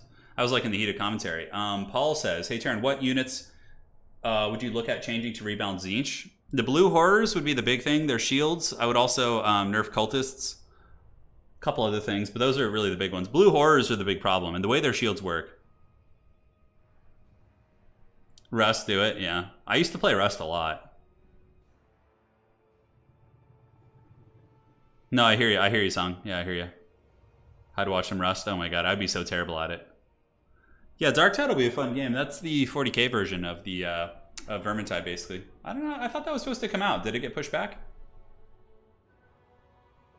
Rust is not even close to being streamer friendly. Yeah, that's my concern. I watched a couple of Rust streams recently, and I was like, ooh, yeah, that's like, yeah, because it's there's some questionable stuff. Maybe I'll just record a Rust video just to play it safe. I don't know. Maybe I will just do that. You know, interestingly enough, Bilbo, you say a controller makes it easier on your wrist for certain games like Vermintide. It does. Controllers are harder for me. Yeah, whereas the mouse and keyboard is much less painful. Yeah, Fidel, I hear you, man. I hear you. Yeah. Bad Rust play, fun Rust play. It's fun to watch, yeah. I used to play that game a lot. I'm trying to think. Yeah, what was I playing back then? Like before I started Total War Warhammer back in like late 2015 or whenever it came out, I was playing a lot of Rust. I was playing a lot of Warcraft 3 back then. That was before the old YouTube channel. Will you be watching WrestleMania this weekend? Probably not, no. Usually weekends I'm either, you know, I'll have like a big tournament or something, or the wife and I'll be going out and doing something. We're usually kind of cooped up at the house for most of the week. Yeah, Stipe, that would definitely be concerning. The editing of people who make Rust videos are next level. I know. There's a couple of Rust channels that I always get suggested in my feed based on the fact that I used to play and like used to look at, watch some of those, and the editing is insane. I'm a terrible editor. I don't know how to do all that funny stuff. Have you seen Manor Lords? Yeah, Manor Lords I'll definitely cover, 100%. And I'll also cover, what's that other? Songs of Conquest. So those are two games I'm looking to cover on the channel soon. Songs of Conquest and Manor Lords. And of course, Dawn of War 2, I think, is going to become a regular feature on the channel, like once a week stream type thing, maybe twice. Because I play Dawn of War 2 like every night. I love that game now. I'm so addicted to it. I accidentally spent 1.6k at Adepticon, got an Ares, a Xiphon, and a Wraith Knight. Oh man, that's quite a big haul you got there. Hey, no worries, and it's your passion, Melody. Like, don't be ashamed. Like, you only live once. You gotta spend and enjoy yourself sometimes. All right, so we have Khorne versus Grand Cathay. The Khorne army, very simple. It is a bunch of Khorne warriors. That's it. A bunch of angry Khorne boys. So here we have Big JP on the forces of Khorne, and Big JP literally has 5 shielded Khorne warriors, or 4, and then 4 halberds. Just all the armored boys. A couple Khorne dogs, a couple Furies, and a Bloodthirster, and that's it. This is just like a pure armored meat army, which is pretty cool. Turin, with Dawn of War 2, are you gonna include Indrid? If Indrid wants to, yeah, for sure. He seems like a really nice guy. I don't know him personally, but if he was interested in doing a stream together or something, like where we just play 2v2s, like sure, I would be down, 100%. Yeah, I've watched some of Indrid's cast for sure. I'm not like knowledgeable enough yet to like cast competitively because I don't know all the abilities. I've only really played Guard, Space Marines, and Chaos. I haven't played Tyranids, Orcs, or Eldar yet, so I need to learn those before I start like casting tournaments because I don't want to be, I hate not knowing what I'm talking about. Oh my god, it's the new degenerate dwarf box. So you go with the Iron Dragon, who has Final Transmutation and looks super cool. Okay. Oh my god, this is such a meme, dude. Oh my god, this is so degenerate, Xiphos. I love it. You get Peasant Long Spearmen, Terracottas, a Sky Junk, a Sky Lantern, and double Longbow. Dude, this is such a meme. Oh my god. Oh my god, look at this build. It's so degenerate. Oh man. Adept Mechanic says, hey GG last night. Shame we had the made it a 2v3. Oh, no worries, man. GG. Yeah, I remember that game. That was a lot of fun, dude. GG's. Yeah, we played some Dawn of War 2 last night. We need to fix the sound bug. Dude, look at this box. This is just like, this is so foul to play against. It is so foul. I actually think it could work. Because like, although the Bloodthirster might be able to carry, but the thing is, like Iron Dragon can go Dragon form and fight the Bloodthirster off. And then you just save the Final Transmutations for later. Dude, this is such filth. This is just pure filth, this build. Like everything about this build is degenerate and gross. Now, I'd rather see this every day of the week than Ogre, Iron Blasters, and Gorgers. And I would also rather see this compared to Tzeentch Cheese. So sign me up. Sign me up. Xiphos going for the W, man. He's not taking any prisoners. Now, this is a matchup that is favored for Khorne, so I completely understand, him having to resort to this type of play, which is pretty fun. What's the easiest way to play 2v2 domination? Well, I would recommend joining our Discord, and you can find people to play with there. There's usually always folks looking to play. Local toaster enthusiast, Mechanicus player stereotypes. Thanks for the stream. Man, to be completely honest, bud, I have only played like one Mechanicus player, and he was like super normal dude. He was like he was a web developer, if I'm not mistaken, and was like really nice. So I can't really think of any stereotypes. I mean, yeah, there's the memes of obviously the toaster memes and all that stuff with Mechanicus, but really, like, yeah, he was just a really nice guy. Yeah. Dude, okay, so Air Force fight's here. And Iron Dragon and the Furies and the Longwoods should win this. And, this battle is more or less going to be decided right here. If the Longwood Riders just crush the Furies and then they surround and beat down the Bloodthirster. Ooh, the Bloodthirster's getting some serious work in here. Check that out. So Zhao Ming, the Iron Dragon, getting beaten down by the Bloodthirster. No surprises. He's like a caster hybrid character, whereas the Bloodthirster is like a pure duelist, right? But the Furies are almost down for the count, and Iron Dragon is just going to be charging in now. But if the Bloodthirster falls and or is pushed away from the battle, then that's basically GG. Like, without the Bloodthirster, there's nothing here that, like, I don't think it's going to go well for them. And now the Bloodthirster's on the run. He's landing on the ground. He's like, screw this shit. Xiphos, you better not land there, dude. Don't go down there. There's a bunch of Chaos Warriors. Yeah, he's going to pull back right now. So the Bloodthirster's going to turn around and take down a couple longbows on the return. I mean, Khorne is still very much in this game. I mean, the Halberd box will be very good, and they have shields all over the place. I mean, the grind is going to be pretty slow here. Pretty slow for sure. A Webway developer, yeah. Yeah. He was pretty cool for sure. So Chaos Warriors of Khorne going to be getting hit by the Dread Blimp. Shoot again. They lose one model. I mean, that's not that bad. And the Blimp itself does have a shit ton of ammo. So the Skyjunk should be saving its ammo right now. You want to basically save its ammo, and then you just blob. When they blob, you shoot. Like, having the Skyjunk using its ammo like this, I don't think is very cost effective. It's doing very little damage, and it's wasting a lot of its big ammo. So I think Xiphos should be saving that if he can, but understandably, here come the forces of Khorne. So the box is here. And fighting near the forest is actually a disadvantage for Cathay, because if the Terracotta Sentinels end up fighting in the trees against Khorne Warriors, the Khorne Warriors will not be penalized. That was actually a good shot right there. So that hit into the Chaos Warriors of Khorne. And you know what? I honestly think that Khorne is still in very good shape. The Bloodthirster's not that beat up. And it looks like the Long Rider's going to be diving in to attack the Khorne Warriors, which I'm curious how that'll go for them. I mean, a couple of them could get trapped here. I do not think that was a good play. He did pretty much no damage against those Chaos Warriors and probably took a little bit of his own. Some of the Fleshhounds of Khorne of Big JP might be moving in there to go after them.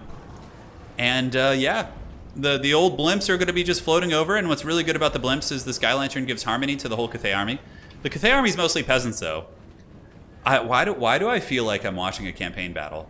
You know, I feel like this is like somebody in campaign who's like desperately trying to survive against the AI, so they just have like a box like this. I guess the only difference would be it would be like a corner camping situation. If this were a campaign, they would be in the corner. So the big demon landing on the ground. He's got his corn dogs. Xiphos has to be really careful. If those baits keep happening and he accidentally lands on the ground, it could be really bad. And now the Chaos Warriors have moved in. The big Terracotta boys going to be piling in as well. Dude, they have such cool attack animations. Like, look at that, man. It doesn't get much cooler than that. And yep, just more and more skulls for Khorne. These halberds now pile in. And we are going to have an extremely dynamic and engaging game right now. The Bloodthirster's got to be careful. He's going to be needed for the late game. But yeah, he can definitely start beating on the Terracotta Sentinel for sure. Deathbringer's active, 871. Probably going to get surrounded here. Longmas looking like they want to get a rear charge as the two Terracottas are pulled in. And it looks like the Chaos Warrior Halberd's actually doing some good work here. Xiphos is up on value, though, of course. The Exalted Bloodthirster going to be forced back a little bit. Corn Dogs maybe going to be attacking into the big boys as the big Bloodthirster is forced to retreat. Where are the rest of the Khornate troops? Okay, I think... Is that it? Okay, they're all engaged, I think, yeah. So they've gotten a full surround. So the Khorne Warriors have surrounded the Peasant Box, but the Peasant Box is holding really well. And the problem is that there's going to be a final transmutation coming down, so Khorne needs to be really careful not to blob everything at once. Otherwise, they're just going to get nailed by like a final transmutation or something like that, and that's going to be pretty haggard. It's definitely matches like this that make you appreciate domination mode a little bit, but I do also find it interesting to see if Khorne can bunker bust the old box here. So Peasant's slowly getting worn down. Really, the big thing for Big JP is to make sure he doesn't get caught in the final transmutation of Doom. Because clearly Iron Dragon is just sitting there with a full-on erection, just waiting to cast final transmutation. He's just waiting to unleash the Fury. Corn Dog sitting on the outside, and good cycle charging from the Bloodthirster. The Bloodthirster could charge in and maybe try and goon Zhao Ming a little bit. Longma Riders are securing aerial dominance, and I would imagine the Skyline... Oh my god, he's spinning the Skyjunk. And nice shot right down the pipe there. Terracotta Sentinel gets in and does get a nice attack on the Bloodthirster. I think the Bloodthirster is actually being shot by the Sky Lantern. So I'm pretty sure there's actually some DPS going down from this thing. Let's go ahead and see what the value is in this thing. Dude, look at the dreaded Sky Lantern just floating right now. One Terracotta Sentinel does take a little bit of damage. Damage value does favor the forces of Grand Cathay as the Khorne Warriors continue to try and bump and grind. The big reason, yeah, there it is. Okay, I knew it was coming soon. The Bloodthirster does have access to some spell resist, so he's not going to be like taking that much, and it looks like he should get out pretty darn good. Yeah, it hits 2 Halberd Warriors, does a lot of damage, and you can immediately see the value going up here for Xiphos, as he just cackles in his evil Cathay box build. Yeah, pretty hilarious. But yeah, Khorne got wrecked pretty hard by that. Those Halberds took a lot of work, and they try and escape it, but it's a little bit too late for that.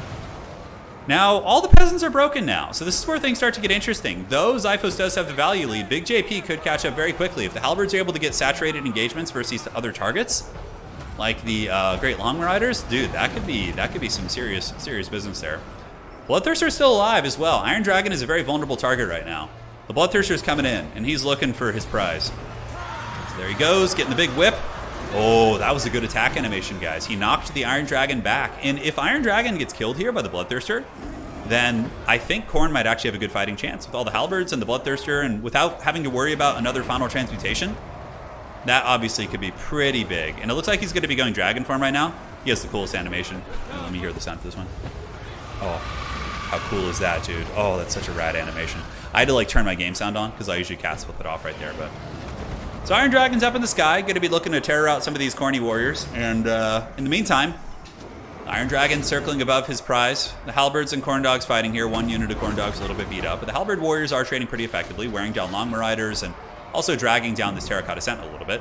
And now the big man is back up in the sky. He should try and finish off Zhao Ming. That would be my 2 cents. Because otherwise, what's going to happen is Zhao Ming is going to come back with another final transmutation soon, and you're just going to get owned. Looks like he was going after the Sky Lantern for a second, which probably isn't going to be super strong. Zhao Ming has to go. Because we only saw 1 final transmutation so far, which means he could cast 2 more. I think 2 more overcasted, or I think you could cast 2 overcasted and 1 basic one. I can't quite remember. I think you start with 80 winds of magic is what it is. And the Iron Dragon able to get away a little bit. Khorne still does have a lot of warriors. Not too many of them are the Halberd variant though, but the Halberd's now getting a nice saturated engagement here against Long Riders. The big Bloodthirster getting a little bit circle beaten by the 2 Terracotta Sentinels, the Guardians of Grand Cathay. And the Harmony value too is so good, because even the Sentinels benefit from it. The Sentinels actually get extra melee defense, which is really, really good. Bloodthirster's trying to get away. He's got about 2,000 HP, Iron Dragon at 1.7, and Halberd's just moving after those units. And Grand Cathay's looking a little bit bare in many regards. Yeah, what do they have left? They have the old Dragon, who's at 1.6 right now.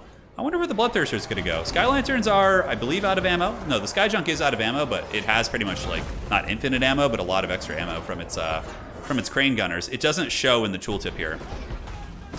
And here comes the Exalted Bloodthirster, flying across, going after the old big dragon. And he whacks him nice and good. 600 damage going down. Bloodthirster going to be descending from the skies, and is going to be taking on the Iron Dragon once again. Okay. Khorne is getting back in the game. Big JP is only down by 1,000 value now, as the Iron Dragon is felled. He has fallen. So now, as expected, all we're really seeing here, we see some Peasant Spears coming back in for Xiphos, but it's the Terracottas grinding against the... Oh my god, are we going to see the Skyjunk bomb? Oh, that's the Lantern. Okay. I was going to say, the Skyjunk has 3 bombardments, and I think maybe Khorne might win this now? Which is going to be some wild stuff, dude. Up in the sky, we do have the big Exalted Bloodthirster getting in on that Skyjunk, and Army Losses is kicking in! Oh my god! What the hell? Oh, it's because one of the Sentinels died. Okay. Wow, and Khorne wins it. 2-0. Damn, dude. That was a wild game. That was a wild... How did Khorne win that? It looked like it was going so well after that final transmutation. I guess Iron Dragon getting his butt kicked was a big variable there, but... GG, well played. So with that, Big JP is going to be advancing on to the Grand Finals, and through the power of technology, Big JP will be facing Void Lulls in a best of 5. Yeah, he only got 1 final transmutation off. If he had gotten like 2 off, maybe it could have been a little bit different. All right, guys. So there you have it. Khorne has done it this day. The Bloodthirster definitely carried pretty hard there. So taking a look back here, you can see definitely doing some good work. All right. Cool. Terracotta Sentinels, not amazing. The Lantern, 1,000 value, and the Skyjunk got 2,000. Skyjunks are so good. I almost think like double Skyjunk instead of the Lantern somehow if you could afford it, but there's so much expensive stuff. So much expensive stuff. All right. So now, Big JP can stay here. Let us go ahead and invite Void for the Grand Finals. Xiphos saying, GG, I needed 5 seconds to transform again. Also, I forgot that the Junks had bombardments. I can't believe the Bloodthirster did not die. Yeah, it's pretty funny. All right, so RTK, Big JP. Big JP versus Void. Best of 5. All right. So we can do the Blood Fen for the first map here. The Vampire Forest is upon us. And cool. It was, I enjoyed seeing that. That was a fun game. I dug that one. So Void Lulls will be here, and we have our first map, which is going to be the Blood Fen. The maps are pretty terrible, unfortunately, in Warhammer 3 for multiplayer. I can't wait to get some of the older maps back. The Lantern is actually much better in land battles. In Domination, it doesn't do enough damage fast enough to get you objectives. But otherwise, it can do some work. It can do some work here. In the old land battles, when the battles are long and grindy, it's going to get its value eventually. Corrin was not pleased when he saw the final transmutation. I would imagine not. The players can do their picks and bans, and now we just kind of hang out and enjoy each other's company, which is going to be good. So let's take a look at the website and see what the leaderboard's got going. We'll see who is climbing to the top. All right, where are you at? So Void Lulls is still very solid number 1 on the leaderboard. His record so far is 16 wins and 3 losses in tournaments. Evenstar, who of course was eliminated earlier in today's tournament, is 12-4. Zyphos, just receiving his first loss, is now 8-1 in his matches. So who is challenging here? Big JP. I don't know if Big JP has actually played in tournaments before. Let's see. Has played in any website tournaments. Okay, yeah, so this is the first set of tournaments that Big JP has played in. Yeah, 100%. 4 wins, 0 losses. Very, very impressive. So if Big JP actually does get to the... And these are all... You can also go look at the backlog of tournaments, you guys. You can see all the ones we posted here on the website or linked to and whatnot. But if Big JP wins today, he would be taking, I believe, the number... He would be tying Platypus. I think Platypus would just barely have the tiebreaker one because he has more games played. But yeah, so if Big JP wins the tournament today, he'll be taking over the number 5 spot on the leaderboard.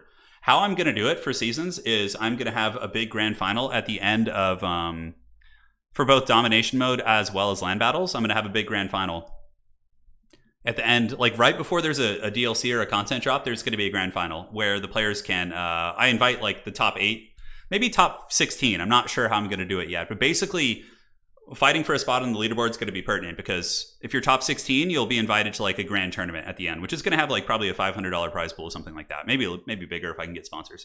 But that's what we're looking at. So in the land battle tournament, did we get this updated yet? Looks like it is. Cool.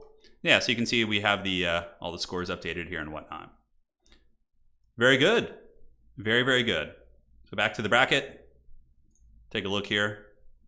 And let's see what the matchup's going to be. Corrin versus Grand Cathay, actually. Wow, is that really going to be the matchup again? Big JP is going to be Corrin, and Void Lulls is going to be playing Grand Cathay. Okay, Misha, I see the book. Oh my god, you sent me Steven Seagal's book. Jeez. The Way of the Shadow Wolves. Is this real life? Wow. Oh my god, that's real. That is real, Misha. I can't believe it. Okay, well. Yeah, that's some wild stuff. Yo, Papa Nurgle, fun Elite Mod game last night. Yeah, that was a lot of fun. I can't remember which one it was. There was a couple games where I got wrecked last night in Dawn of War, and there was a couple where I had a pretty solid victory as well. So I don't know if it was one of the ones where I got karate chopped, but it was fun for sure. Let's see. Let's see here. It looks like RTK Bob all over again. Yeah, I'm. Oh no, it's a Kislev mirror match again. Void Lulls loves his mirror matches. Well, you know, at least they'll have the sleds against each other. Big JP did win this mirror match earlier against Zypho, so that actually means that Void Lulls may have had the opportunity to watch and see what was going on there. Misha, I'm so happy you sent that. That actually brought me joy. I know, it's called The Way of the Shadow Wolf, dude. That's like the name of like when I was like 9 or 10 years, when I was like 10 or 11, like playing some Haggard online like MMO with my friends. That's like what I would have like named my guild. The Way of the Shadow Wolf. Well, that's what Steven Seagal names his book, dude. Yeah, it's pretty wild stuff. Yeah, it's really hilarious. So yes, it is going to be great. Another Kislev mirror match.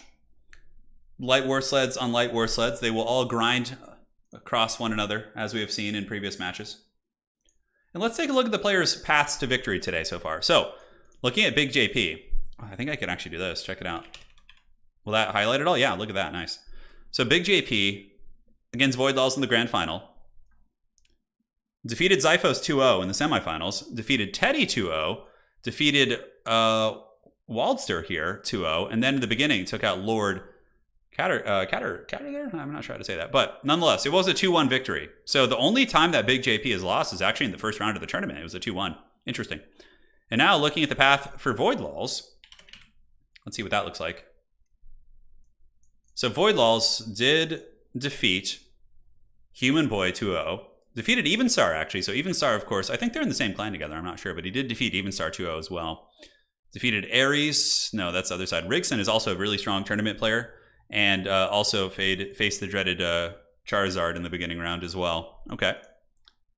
So that's kind of the path that these players took.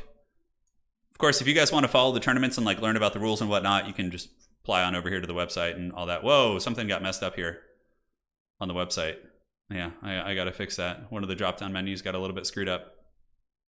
Because this is a blog article that Human Boy wrote. And for some reason, it's appearing on like the main navigation bar. So I'll have to fix that eventually. Yeah, it's going to be good. 2.5 on Goodreads. I'm surprised it even got that good of a score. I would have expected it to be pretty terrible. But the thing about like, so you're saying the Steven Seagal book got like a 2.5 on Goodreads out of 5, or is that out of 10? That would be my question. And then based on your answer here, I can give you a little bit of like feedback on that. How many games have been played? We've had 2 best of 3s. We're in the grand finals right now. So this is best of 5. This is a best of 5. All right, so one sec, guys. Leave it. It's beautiful. Yeah, it definitely looks cool. Yeah, it's been really fun doing the website. I'm excited to add a lot more. Oh, coffee all day, Jared. I like tea as well, but when I used to work as an athletic director, I used to work probably 70 hours a week, give or take. It was a pretty intense job. I used to just like literally brew like just pots and pots of these massive pots of black coffee every morning, and I would just down them. Yeah, it was. You're going full tech, bro. There, I know. I'm coming up in the world for sure. Yeah, we're learning the way of things. All right, so one sec. Perfect. Alrighty, let's see if I can do that.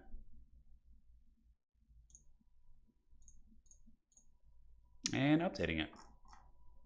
Cool. Looks like it works now. Right on.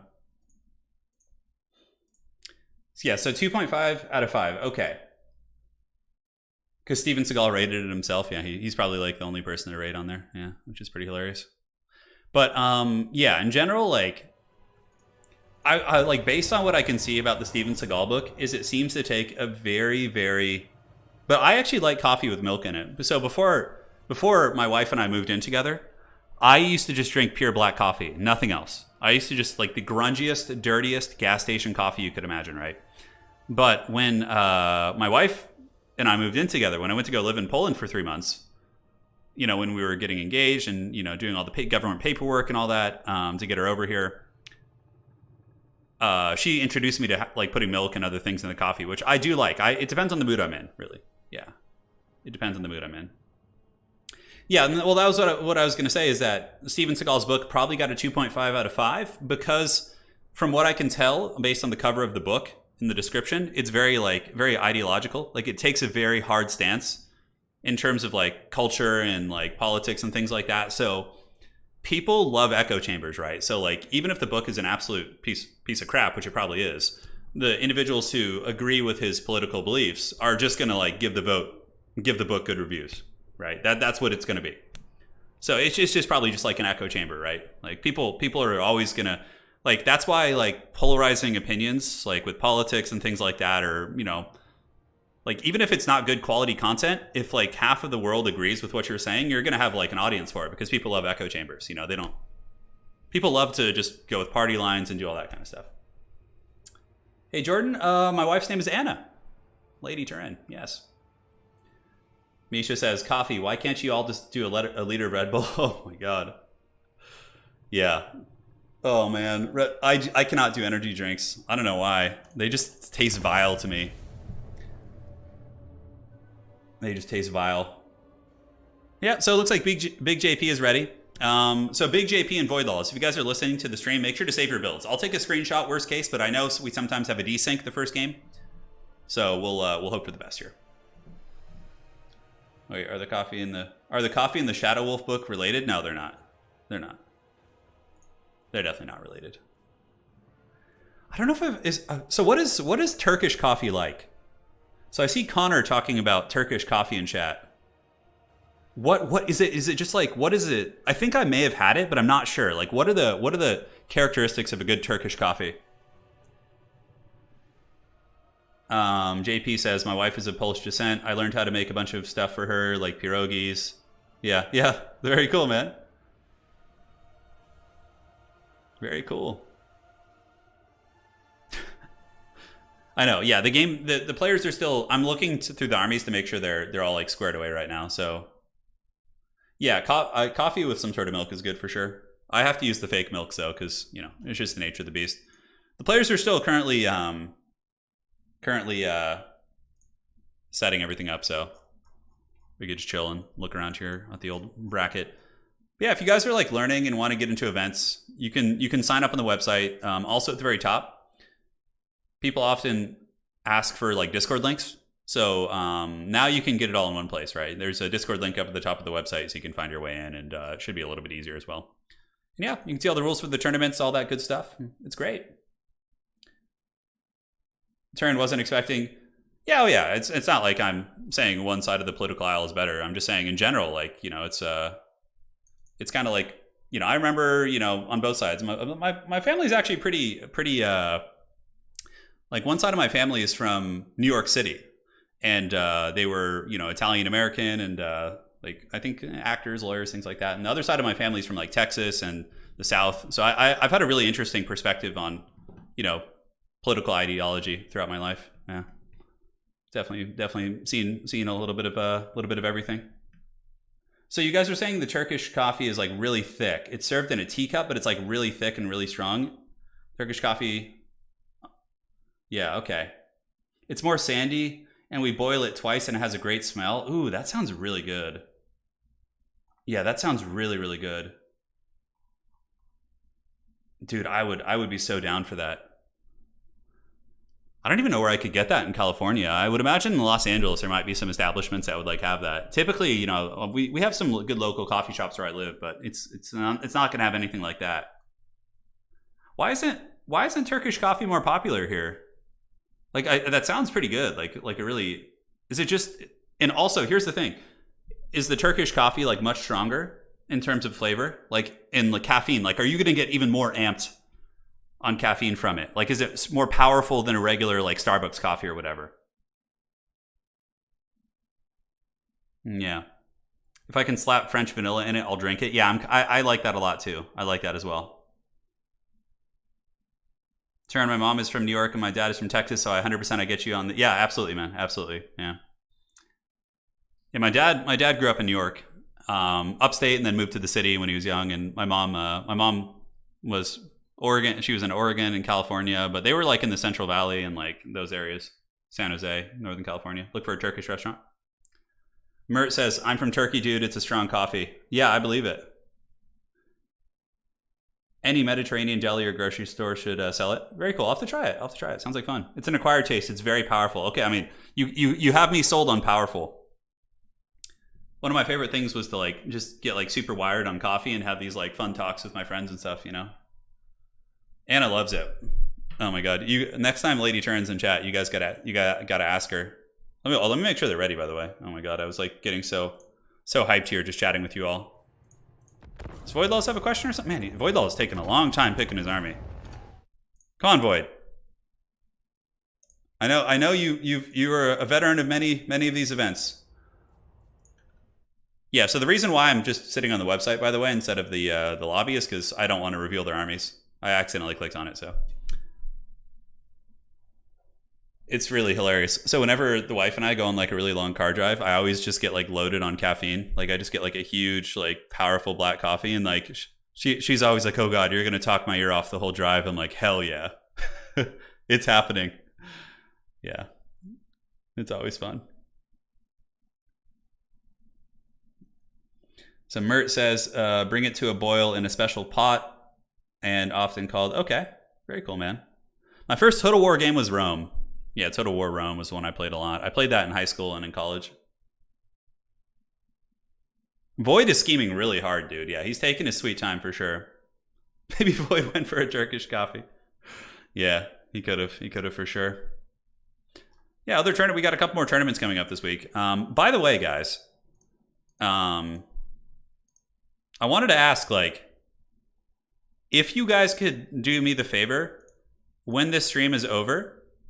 Look, Jay Phoenix, it's your article. It's the chaff guide, how to use chaff units.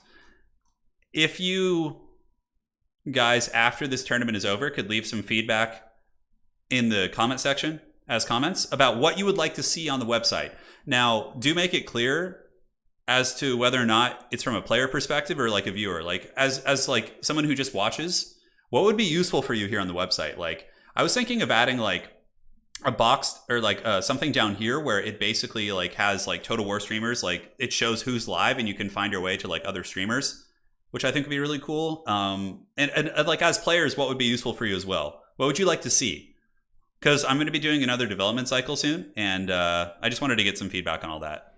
All right, so we're loading into the game. Oh man, I had all that time and I forgot to update the scorecards. Okay, so Big JP is in the same spot, and then we can do Void. Void Laws. I think he just goes by Void now. He was Void Laws way back in the day when I first met him. Well, let's see. I'm trying to think of my first interaction with Void Laws. Oh yes, I think I remember it. Yes, quite an interesting one. Turin, do you think Zeech will get Zangors? Maybe. It could happen. I'd like to make a top 10 hottest SEM articles. Do it. Absolutely do it. Void does want the W. All right, so looks like everything's good. Perfect. Now for the armies here of Kislev, Void is going to be coming in with the Patriarch, an Ice Witch, a Patriarch, and double Snow Leopard. Triple War Sled and Streltsy and Kossars. Very standard, right? Like the War Sleds have obviously been very, very strong here. I gotta say, this map's kind of crappy, but like we don't have too many good ones to choose from. And now looking here at the armies of Big JP, it is literally going to be the same thing, more or less. It is the double Snow Leopard. It is the double Patriarch. Their armies are like more or less identical. Yeah, more or less identical. Like Ice Witch, double Patriarch versus Ice Witch, double Patriarch, Snow Leopard. Oh my god. Well, you know what, guys? Now we are truly having a balanced RTS experience. This is just, you know, they have the exact same army. I mean, more or less. I'm like, is it actually the exact same? No way. So Big JP has 5 range units shooting in the back. Okay, and it looks like Void has slightly less. He has light war sleds. They all have light war sleds. Kossar's down here. And yeah, he's got a couple Kossovite dervishes. I don't think Big JP has that. No. Okay, so Big JP does not have Kossovite dervishes, the cheap cav, but instead he has extra shooting units. This map is so haggard. I can't believe we're having to watch this again. I can't believe we're going to have to watch this again. So that would be good for the community to let new people, other streamers know they might not know about. Yeah, I think we're going to do something about that, like a little box or something that has like all the other streamers and whatnot. All right, so double Snow Leopards for Big JP coming into the force to fight. They do get hit by a Frost Sheet, so it looks like Void is going to be using Frost Sheet to slow down the Snow Leopard of Big JP. And immediately Void actually gets a very advantageous fight. If Void could actually kill one of the Snow Leopards here, that would be really, really strong. But I think it's going to get away.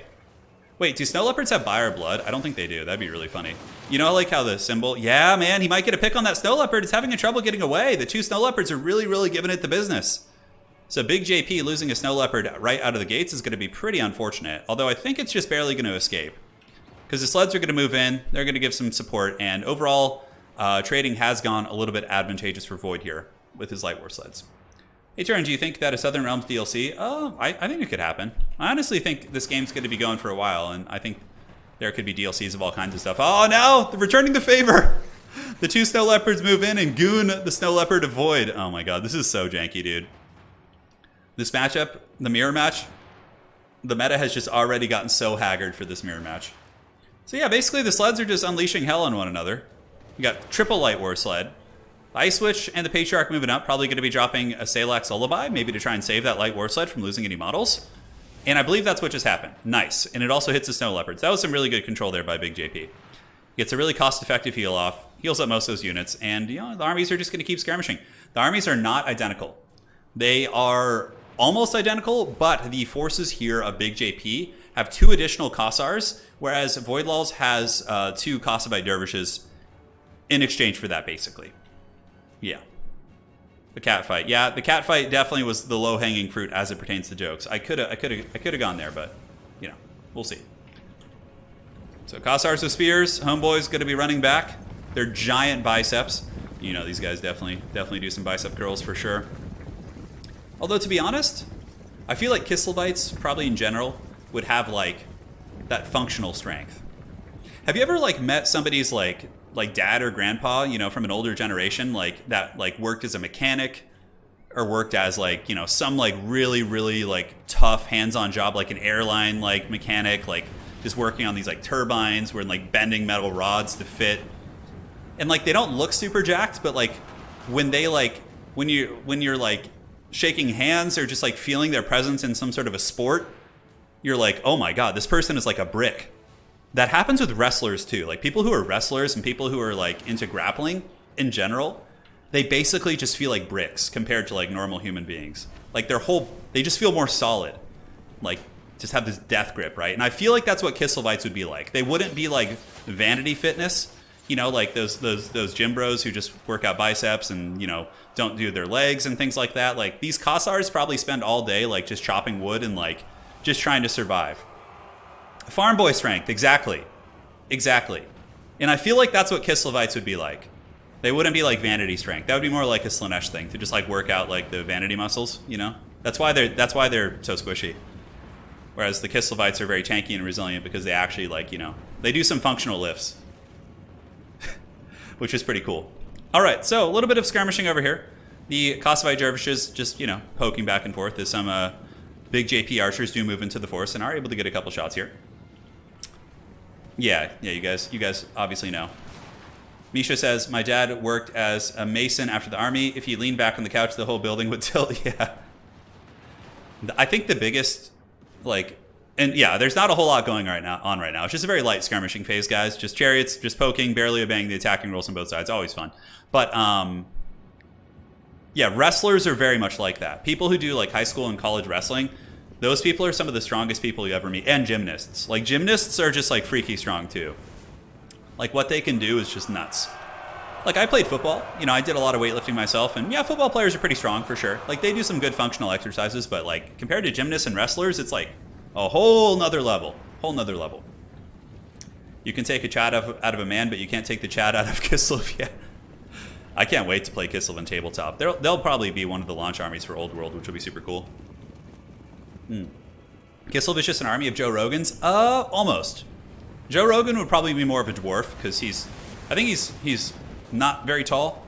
I think the Kislevites in general, if you see a Kislev Kossar standing next to an Empire State Trooper, these guys are just massive. Because if I'm not mistaken, Kislev has some northern blood as well. So they have a little bit of that north strength going. So whereas the men of the Empire are probably more similar to the average person, whereas the Kislevites are just giant. Yeah.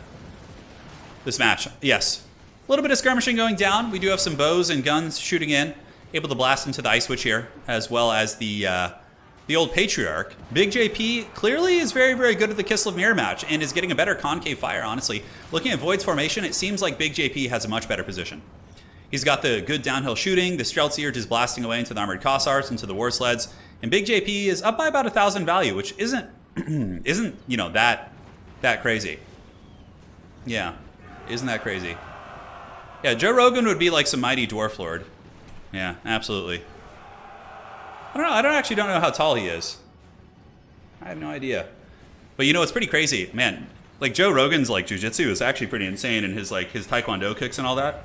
I remember way back in the day. Somebody actually challenged Joe Rogan on MySpace to like a grappling match, and the guy showed up at his gym, and Joe Rogan just like dunked on him.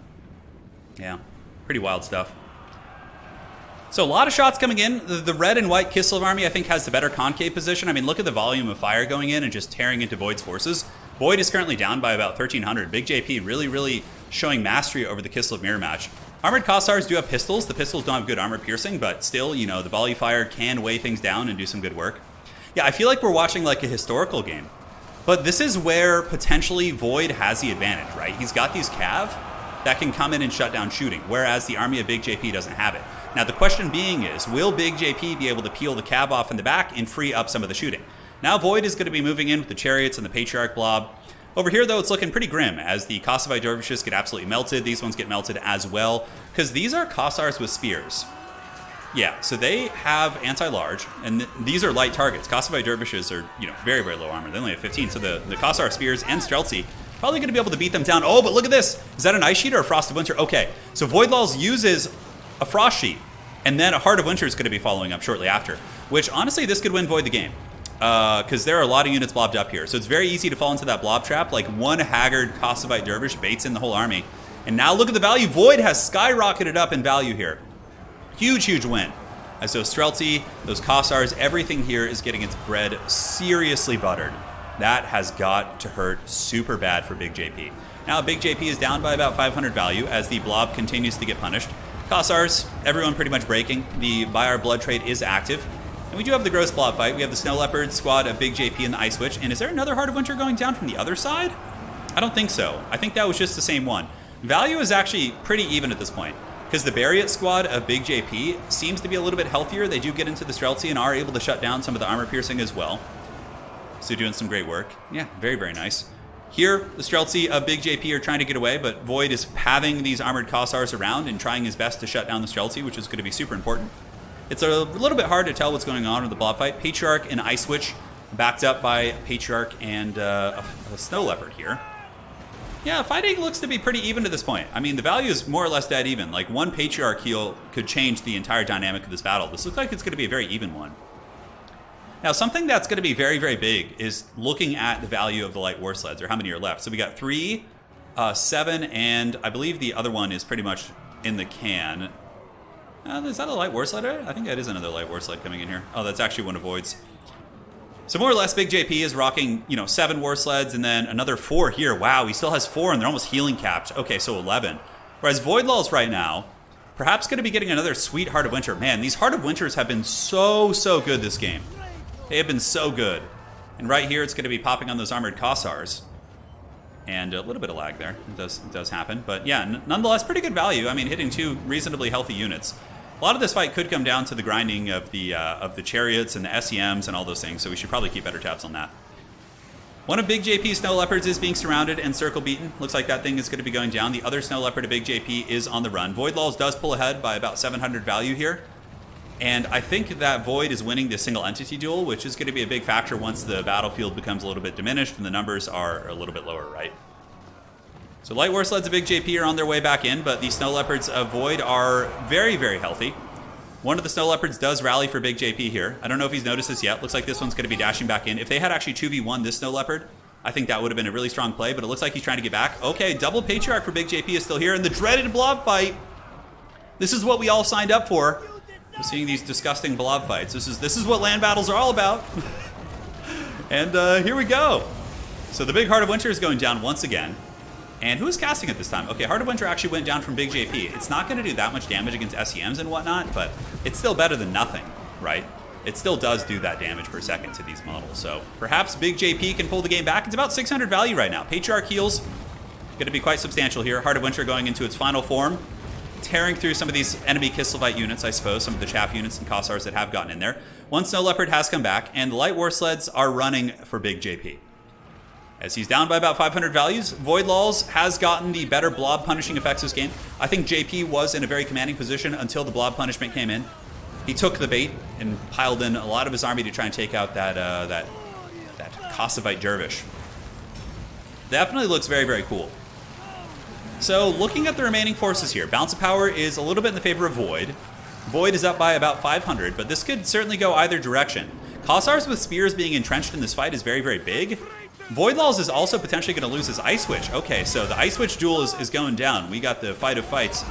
This guy just swinging around his little bell, having a good time. And it looks like Void's Lord does potentially get taken out as the Ice Witch does do some cool surfing animation. 300 HP, definitely want to finish that character. Voidlaw is coming in with the Goon Squad of his own, moving in with the Snow Leopards and the Patriarch to try and save the lady. And the double Patriarch of Big JP a little bit out of position, now coming in for the rescue. We'll see what they can do. And this Ice Witch is broken. I don't know if there's going to be anything to chase it down. And Void does actually have some shooting back here, so he does have a couple of Kossars with spears that can unleash some shots. And Big JP does have a Snow Leopard that's rallied back here. And it looks like it's just going to be a Patriarch Royal Rumble. Oh, she got punted. I think that was going to be another Heart of Winter right there, which would have been okay for clearing out these armored Kossars. This is definitely a cursed fight. It definitely is. It's basically just a bunch of small characters just going fisticuffs with one another.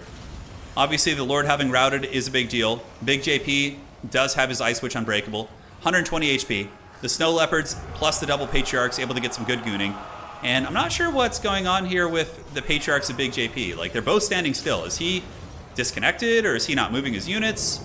It seems like he kind of stopped microing after a minute there. Okay, now he moves his stuff. Yeah, now they're moving. That was very strange. Like, his Lord just kind of got gooned there, and he didn't move and respond with the rest of his troops, which was incredibly weird. Armored Kossars still have 55 models. And there are two Patriarchs for Big JP as they move in here. Looking around. Armored Kossars in the back are on their way in. Ice Witch for Void has come back. Very low. 431 HP. Does mean there could be another Heart of Winter or Frost Sheet or something like that. Can the two Patriarchs carry this? I don't think so. They've been taking their time trying to get into the fight. They could have maybe helped out a little bit more in that blob engagement. But now we do have a true blob fight. Armored Kossars are broken, and it looks like JP doesn't really have any support left. He does have some Armored Kossars back here. Looking around the map, there's obviously some Armored Kossars in the distance, which have run away. But they're doing their thing. Turin Loki muttering to himself, should have kept the gem time limit. I know. No, the time limit thing. Long epic battles are great, but this is certainly more haggard of duels here. Tor's Battle Hymn active, the Snow Leopard with the Atomic Slap, and obviously once we get the Old World added back in, we're going to be seeing far less of these haggard mirror matches. Once we have like 23 to 25 playable factions. Void has for sure got this one to the bag. He's only up by like 700 value right now, but when that's all you have left, right? 700 value is a lot. So GG, well played. Void's going to be winning the first game. He was definitely losing in the beginning, but the Heart of Winter punishment just straight up won him the game. He nuked so much, probably like close to 3,000 value from that Heart of Winter. But yeah, this is more or less seems to be the meta style of play in that mirror match. Although there are other ways you can play, I'm most certainly sure. But Void will go up 1-0 here. And now we're going to be chilling. Alrighty, so let's get this. One sec, guys. And let's look at the value on that Ice Witch. Yeah, 2,000 value, actually. Okay, so it wasn't as much as I thought. Still really good. The other Ice Witch did really good, too. Did really, really good. All right. Players will do their business here. We will do the Troll Run for Kislev. We'll do the Flats of Kislev as our next map. Cool. So map is set, ladies and gentlemen. They can now do their picks, and we'll just hang out and enjoy each other's company and go from there. Alrighty. Once again, guys, thank you for joining today. We have a Domination tournament coming up on Thursday. This is going to be the Domination tournament. UI needs updating? Okay. Yes, it does. I will take care of that. Thank you so much. I had it as best of 3 still, huh? Oh, yes. So looking at the brackets here, let's see who we got signed up for the Domination tournament. Zyphos signed up, Rigson. Yeah, a lot of the usual tournament lads. Yeah, should be fun. So excited for them to add more maps. And the Dread Wookiee is watching from the shadows. Turin, out of interest, have you ever watched rugby? I haven't watched much of it, but I've been at like pubs and things like that and have seen it on TV, but I haven't sat down and actually watched a full game. Yeah, I haven't. Connor, you're still drawing trees? Or are you doing some miniature painting or something like that? What's with the double Patriarch? Well, it's super good because the Patriarchs have a healing ability, a melee attack ability. They have a ton of good AoE buffs. So bringing 2 of them is just very, very cost effective. You know what makes me think, maybe in that mirror match, you cut 1 Kossar and you just put all of your characters on bears. I feel like the bear mounts would be really good because the Patriarchs have pretty terrible armor piercing and so does Ice Witch. And if you just had bear characters, I feel like the endurance would be pretty crazy. Were Witch Hunters decent at the end of Warhammer 2? They were better at the middle of Warhammer 2. Because witch hunters used to have accusation do damage, and that's when they were really good. Yeah, I'll change that in a second, guys. I'll change that. Yeah, so you can see here we have a North American tournament coming up as well. So that's going to be, you know, for folks who want to play on Friday night. I'll be having the Siege Battle tournament on Sunday. Really, really interested to see how that goes. Like, I actually, on my last stream, I don't know if you guys were there yesterday, but I had a really good time playing in the Siege Battle tournament. Like, a really, really good time. Not tournament, playing Siege Battle games. Like, it felt interesting. It felt tactical, you know, very different than what we were used to. And Siege Battles have been pretty popular in other Total War games, you know? They definitely have. Yeah, they've done some work for sure. Jay Phoenix going to watch the rest from bed, spend all night painting a Lannister guard. So Lannister would be like red, right? Their color scheme? Yeah, I think they would.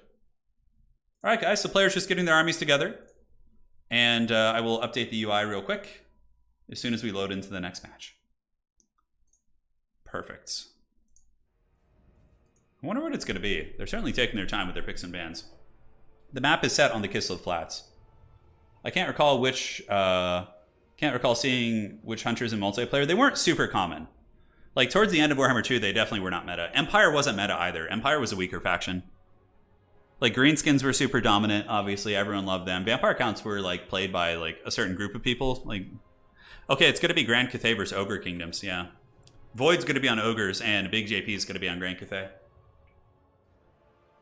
Is this A Song of Ice and Fire game any good? I've heard good things about it. There was a play group who used to play in Los Angeles where I was living, and they really liked it quite a bit. Rugby is much less stop and start. I won't say it's more physical, though. I've not watched much American football. Yeah, rugby, it seems like fun to play, for sure. I already played enough football in my life, though, so I don't need any more concussions. I'm good. I played American football for 7 years. Played running back and strong safety. Just, like, taking tons of blows, obviously. As a running back, you're getting hit by linebackers all the time. And yeah, it was really fun at the time, but, you know, I'm glad I didn't play, you know, into college. I was going to play college football, but not at a big school, just like Division III or something, but yeah, I'm glad I didn't. Romulan Dog says, I'm about the black coffee, no sugar because I'm sweet enough. There you go, man. There you go. Tomb Kings will be much stronger with Burning Head being what it is. Yeah, absolutely. Tomb Kings are going to be pretty good, I think, in domination mode. I think like all the undead factions, more or less, are going to be very, very good in that game mode. They'll certainly be enjoying themselves. Rugby is fun to play, boring to watch. Okay, fair play. Fair play. So Procrastinator says, I'd love to participate in online multiplayer communities like this one, but living in oh, your ping is always really rough. Yeah, it's tough, man. Well, you could still give it a try, and I don't know where you live, dude, but you might be able to find some people who live in your same region that you would have good connections with. Like 130 ping isn't that bad for this game. Like Total War, you don't have to have. It's not like a shooter. But yeah, it depends. If you're lagging your opponent and it's really bad, then that's pretty miserable for sure. Yeah. I sort of don't regret it, but yeah, you're talking about playing football. We don't get concussions in rugby often. Yeah. That's good to hear. That's good to hear. Yeah, concussions are no joke. You don't want to be getting a lot of those. And you know, back when I was doing sports in the early 2000s, like there was like nobody was talking about it. Like Pete, I vividly remember in my high school football games, people clearly getting concussions. Now that I look back and just being put back in the game, you know, like, oh yeah, shake it off. You know, you're gonna walk it off, you'll be fine. Like that kind of thing. That was just kind of the attitude, right? Back then, like in the 90s and early 2000s. Yeah, the tournament's not over. No, we are currently in the grand finals. Just kind of hanging out, waiting for the players to get their business together. We can take a look here, and you can see, yep, it's currently, the score doesn't update here live because the winner reports the score at the very end, but Voidlaws is up 1-0 right now. Yeah, he's up 1-0. All right.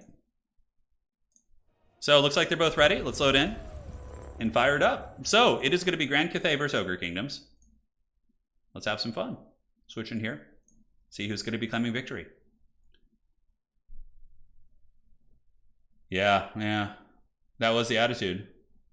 You get your bell rung and head back out. Yeah, absolutely. Love these Uncle Rico stories from Turin. Dude, I have so many Uncle Rico stories. I have a lot. Rugby, you don't get too many concussions because you aren't wearing helmets and padding, so they aren't like smashing into each other as hard. Yeah. Okay, fair play. Yeah, and like football has a really bad. People have a really bad habit of like spearing, like using their heads to like lead with tackling, especially like newer players, newer athletes, and yeah, it's really bad. All right, guys, the finals are upon us. Let's have some fun. Let's see what's going on. And yeah, here we are. So once again, I want to thank you all for joining. We are in Game 2 of the Grand Finals. The Gorger Kingdoms are here with Gorgers and Scrag, as expected. And for the armies of Grand Cathay, it's going to be a Dragon-Blooded Lord of Yang for the Breath Attack and Bombardment, and Astromancer as well, so that seems to be pretty meta. Using the Astromancer for the Staff of Pomei.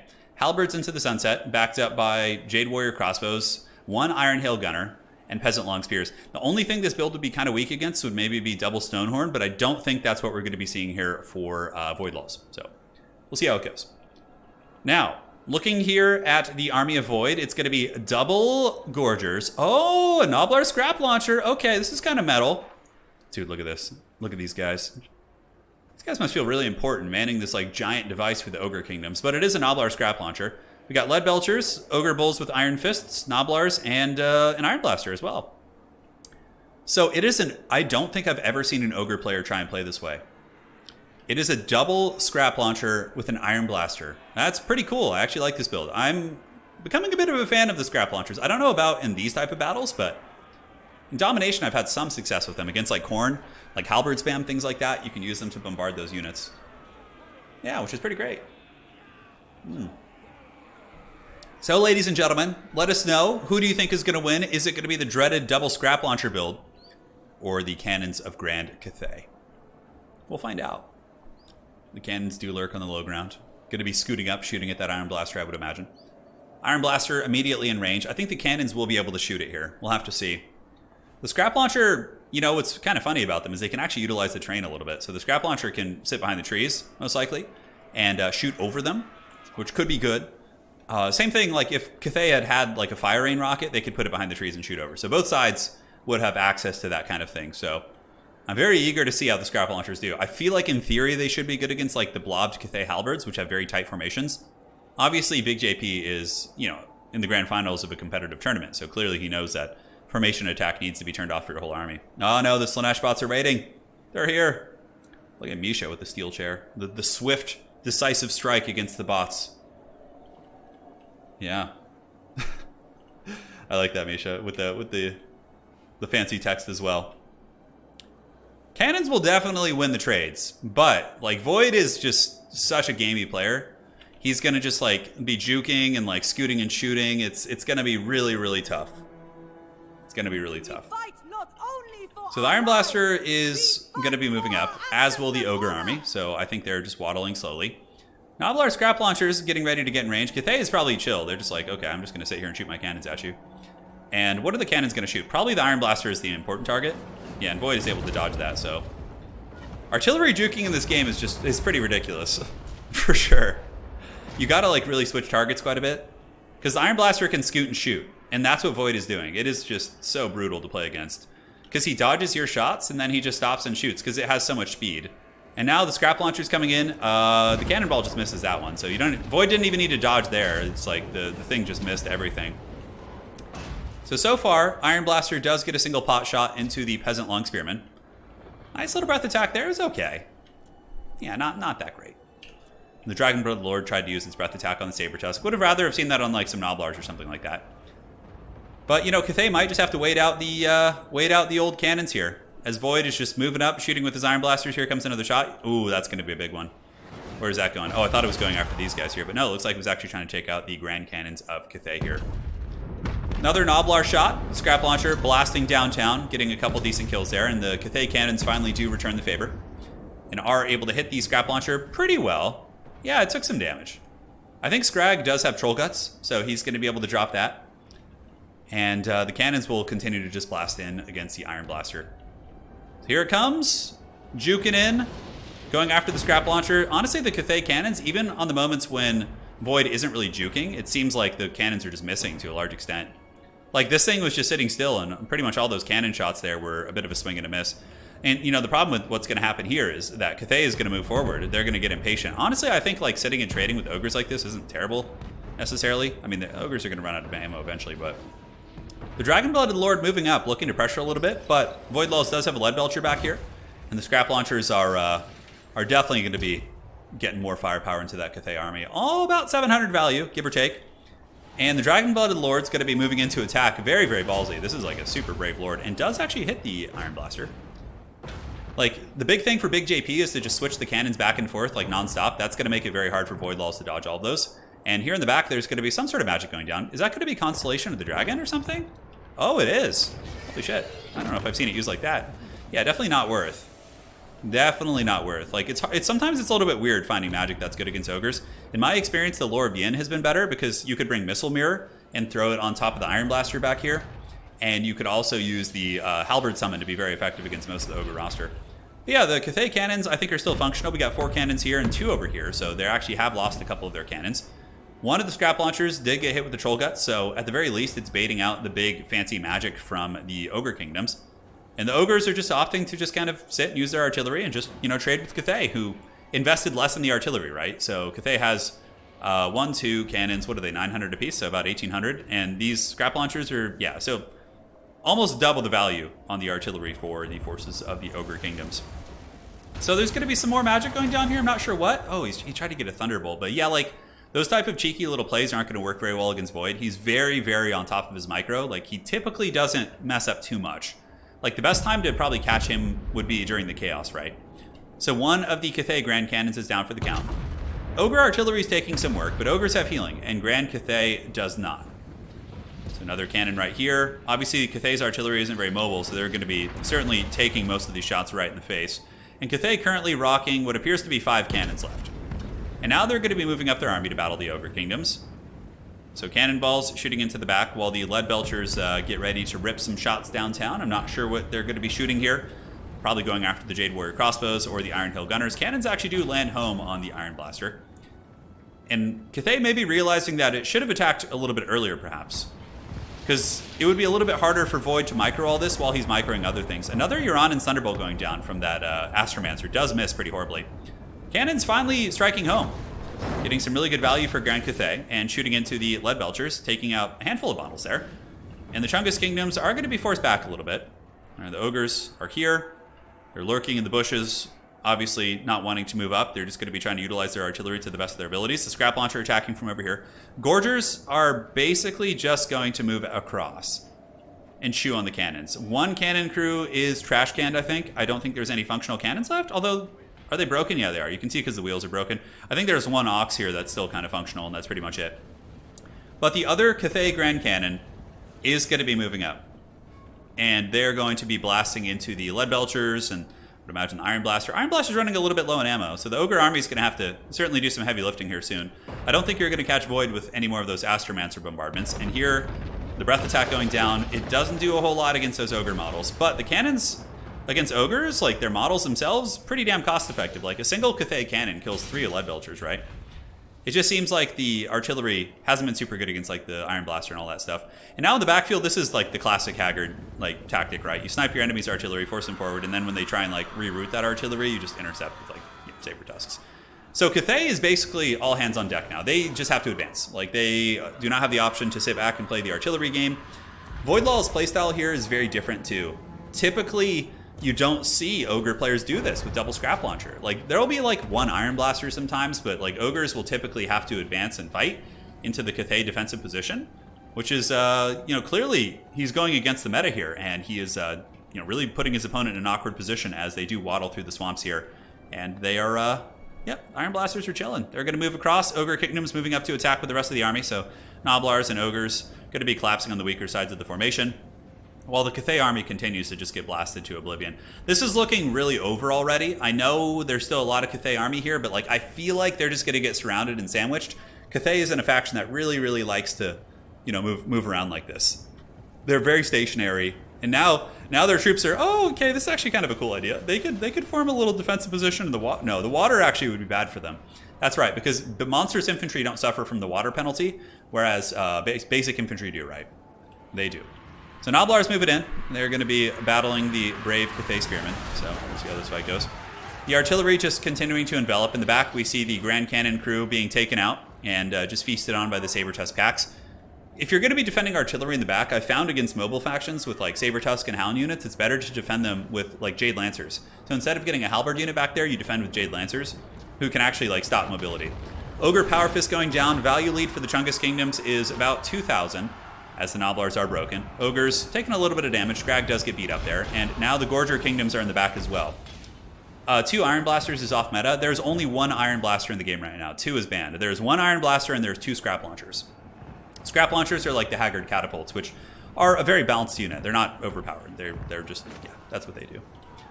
So Gorgers are freakishly strong, and they're just going to annihilate and Space Jam dunk all over these Jade Warrior Halberds, poor guys. And that is not going to feel good for them. That is for sure. As the Gorgers are healing because of Scrag, so what little DPS the Halberds can put back, they're probably going to heal through most of that. Same thing happening over here. Cathay going to be turning their crossbows around and shooting at some of the Gorgers, but Voidlaw is very, very on point with his micro. Pulls those guys back almost instantly. Crossbows are an excellent counter against Gorgers for sure.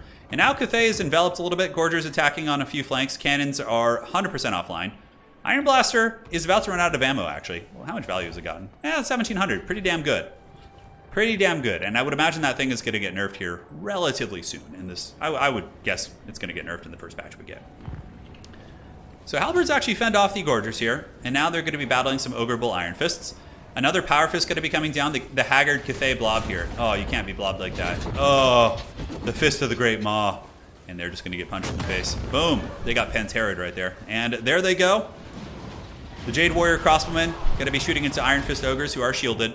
Cathay, I feel like this was like Cathay getting caught in an ambush battle, and they're just like surrounded right now. And they're just like, oh no, the Ogres are here. Your and Thunderbolt did some pretty good damage against those Lead Belchers, actually. Pretty respectable. Iron Hail Gunners are gone. Iron Blaster's about out of ammo. Noblar Scrap Launcher is still shooting pretty well. And the Ogres have yet to commit most of their force. They want to probably soften up the Cathay army as much as they can before they get in there. And this is just like a very, very tactical play here from Void. Like, everything has been super clinical, very, very clean. And I just don't see Cathay being able to win this. Like, it's just looking so rough. If there had been 3 cannons, I think Cathay could have held its ground. But with just the 2 against the triple Ogre Artillery, plus since Ogre Artillery is single entities and they get healed by frickin' Troll Guts, it makes it super hard to win artillery trades against them, actually. Like, imagine how overpowered 2 Iron Blasters would be in this situation. It would be brutal. So yeah, they're surrounded. They're down by a lot. Balance of power is massively in the favor of the Ogres. Ogres are just kind of playing with their food right now. Scrap Launcher still shooting in, Gorgers lurking in the back. Spears like are slowly being picked off. It reminds me of that first battle scene in the 13th Warrior, you know, with Antonio Banderas, I think, is in it, when like the mountain monster folk like attack, and like they just like people just start disappearing. I feel like that's what's happening to the Cathay army. Like, the generals like trying to hold their leadership while they're surrounded, and then like as units run, they just get picked off, you know. So it's like it's pretty dark thing for sure. Spears moving in to fight the Ogre Bulls. Ogre Bulls going to be happy to meet Charging Spears, because the Charging Spears, of course, aren't going to be braced. So they're just going to get absolutely destroyed by the Noblars and Ogres, most likely. And that's just GG there. Like, you know when the Iron Blaster's in melee running you over, things are going bad. Nice little breath attack there by Big JP. Big JP certainly had a very strong first game. This one is going to be going pretty decisively in the favor of Void, though. Scrag the Slaughterer does battle the Jade Warrior Crossbowmen, and that's just game. That's game. Very clinical. Don't unicaps allow for only 2 cannons from Cathay? No, they could have 3. I'm pretty sure it's 3 or 4. But we're not playing with unicaps. We're playing with the fruit rules, so it's different. Didn't expect a 13th Warrior reference. That movie was great. I loved that when I was younger. It's based on a book by I forget the author, but it's called Eater of the Dead, I think is what the book is called. Yeah, the book is pretty intense as well. So yeah, the Ogres are going to be feasting for sure. They're running over these halberds and spears. Good night, sweet princes. You will be missed as the Ogres feast and Cathay scatters to the winds. Certainly not very harmonious there. Well, they tried to stay harmonious. Just recently watched that film. It's super good, yeah. How many of the kids here have seen 13th Warrior? One of the best. Yeah, Michael Crichton, I think is who it was. Yeah, could be wrong. But that was just a dismantling. Yeah, very, very. The Scrap Launcher, the Micro. Really just excellent stuff. Ogres obviously are much stronger than Cathay too. So, you know, it's an advantage of not only the build, but also, you know, the faction. Well played. So that is going to be 2 for Void. If Void wins the next game, he's going to be sweeping the series. And that will be the dreaded 3-0. All right, so back to the bracket. Here is the top 4 right now. We are seeing who's going to be winning here. And what map do we want to do next? We can do the... I have a list somewhere. I need to pull it up. Just give me a second, my friends. Land Battle Showdown. Void Lulls was very dominant at the end of Warhammer 2 as well. He definitely was. We could do the Pleasure Reaches. It's probably a terrible map, but, you know, we honestly don't have too many choices. Oh, we could do Troll Run, actually. Troll Run's a good map. All right, cool. So map is set. The Flats of Kislev is basically like the Oaken Hammer of this game. Meat certainly back on the menu after that game. Yeah, oh no, the Ogres were feasting for sure. So it looks like, unless we did see a reverse sweep with Xiphos against Void. Xiphos was able to reverse sweep it and do pretty well and bring the series back against Void. Big JP had a really strong first game. Second game was a little bit tough, but we'll see what happens here in the third match of matches. I think last stream people suggested Flying Gorgers or Gorgers dual wielding Iron Blasters. Yeah, that was last stream. I think Creative Assembly should do it. If I had the ability, if I was a really good video editor and I had the ability to do that kind of thing, I would totally do that. Yeah. I would just edit in the mod shop of a Gorger dual wielding Iron Blasters on its arms. Is that even possible? Could you, so for anybody with modding experience here, would you be able to do that? Would you be able to have a Gorger and then replace its claws with miniature Iron Blasters or something? Yeah, I would be actually quite curious about that. Because they got Chris Rocks, yeah. Yeah, a little bit there, a little bit. So yeah, this is a Land Battle tournament. If you guys are looking for more action, tomorrow we're going to be having a Dawn of War tournament. Not Dawn of War tournament, but a Dawn of War stream. I eventually will host Dawn of War tournaments. I actually want to reach out to Relic and plead to them to fix the sound bug. I don't think they'll actually do anything, but you know, I'm going to try. Void Lul's very, very solid record so far. Has only lost 3 matches in total. Also, if you guys want to look at people's match history on the website, you can go to the leaderboard here. I think you can do it from here. Yeah. So you can see all the matches that the players played. So you can see who they played against, who they had wins against, what the score was. So Void Lul's lost to Xiphos, lost to Bobman and Platypus, I think. And I think the big JP game is happening right now. So yeah, but clearly has won most matches. Those are the only times he's been defeated. It's kind of cool. Yeah.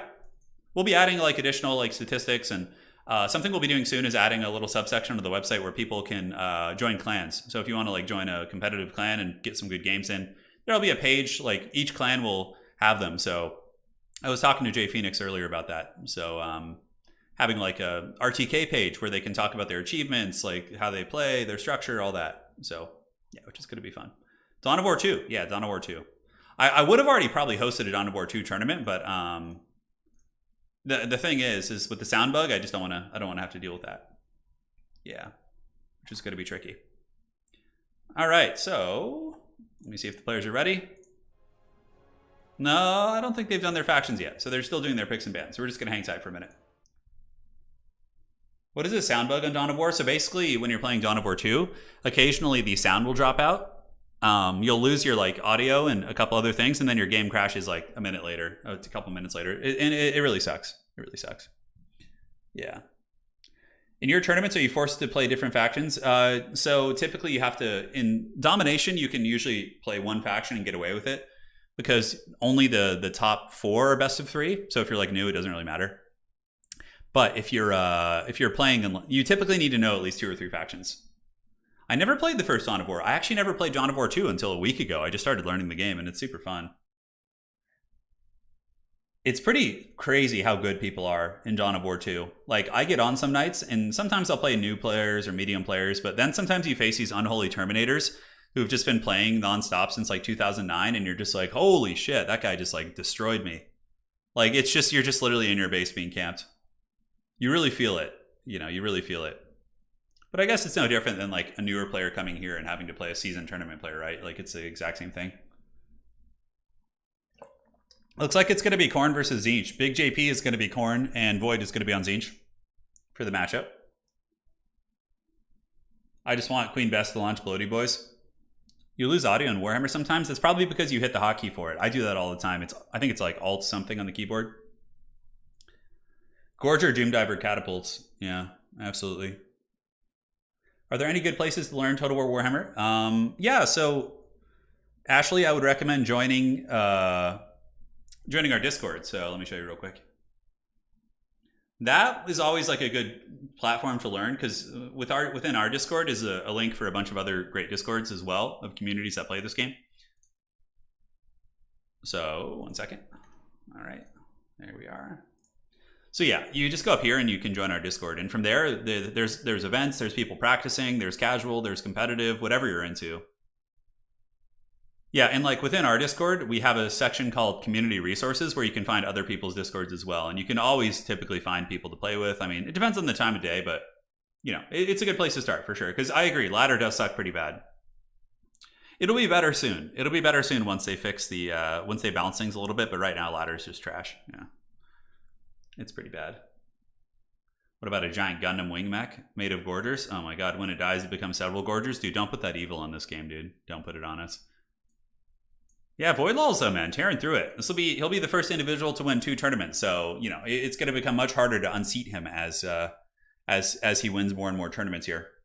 Now the leaderboard is going to get reset. We're going to reset it like every season. So right now this is technically like season 1, and just before like a big content patch, or maybe I'll have to figure out how we do it. Like maybe I'll like when a new DLC drops, we'll start off that new DLC with like a huge tournament with the finalists from the previous season, which I think would be pretty fun. So whenever that is. But yeah, I'll be resetting the leaderboard every so often. So, and then there'll be a section that keeps track of all the different seasons and who won those seasons and things like that, which will be great. Should be great indeed. Yeah, there you go. Hopefully it works out for you. But I would imagine the players are just about ready. Big JP, you can't play Demons of Chaos. He's on Demons of Chaos right now. Oh, I think he's just looking at Slanesh units or something. Yeah, you're not allowed to play Demons of Chaos. I don't know why he's sitting on them. It's weird. And Void is sitting on Slanesh. So yeah, we'll see. We'll see what they end up picking here. You know what I miss? I miss the feeling when someone picked Jowie out of nowhere in a tournament and everyone lost their minds. Yeah, I know. That's kind of something we don't really have. That's like the equivalent of picking Nurgle, I would say right now. What would make Gorgers balanced? A cost increase and reducing their model count would be good. Because then they're just not, they don't have as much HP, as much damage, and they're more expensive. Because you're like, a big part of what they do is they stalk, right? Like, and they're super fast, so they don't need to be good at everything. I do miss the Dowie. I do miss the dwarfs. 1 sec here. It is set. Oh, the next map. Okay. We already did those two? Yeah, okay, I guess that was a pretty quick game. So, Corn. All right, yeah, I forgot to set the map.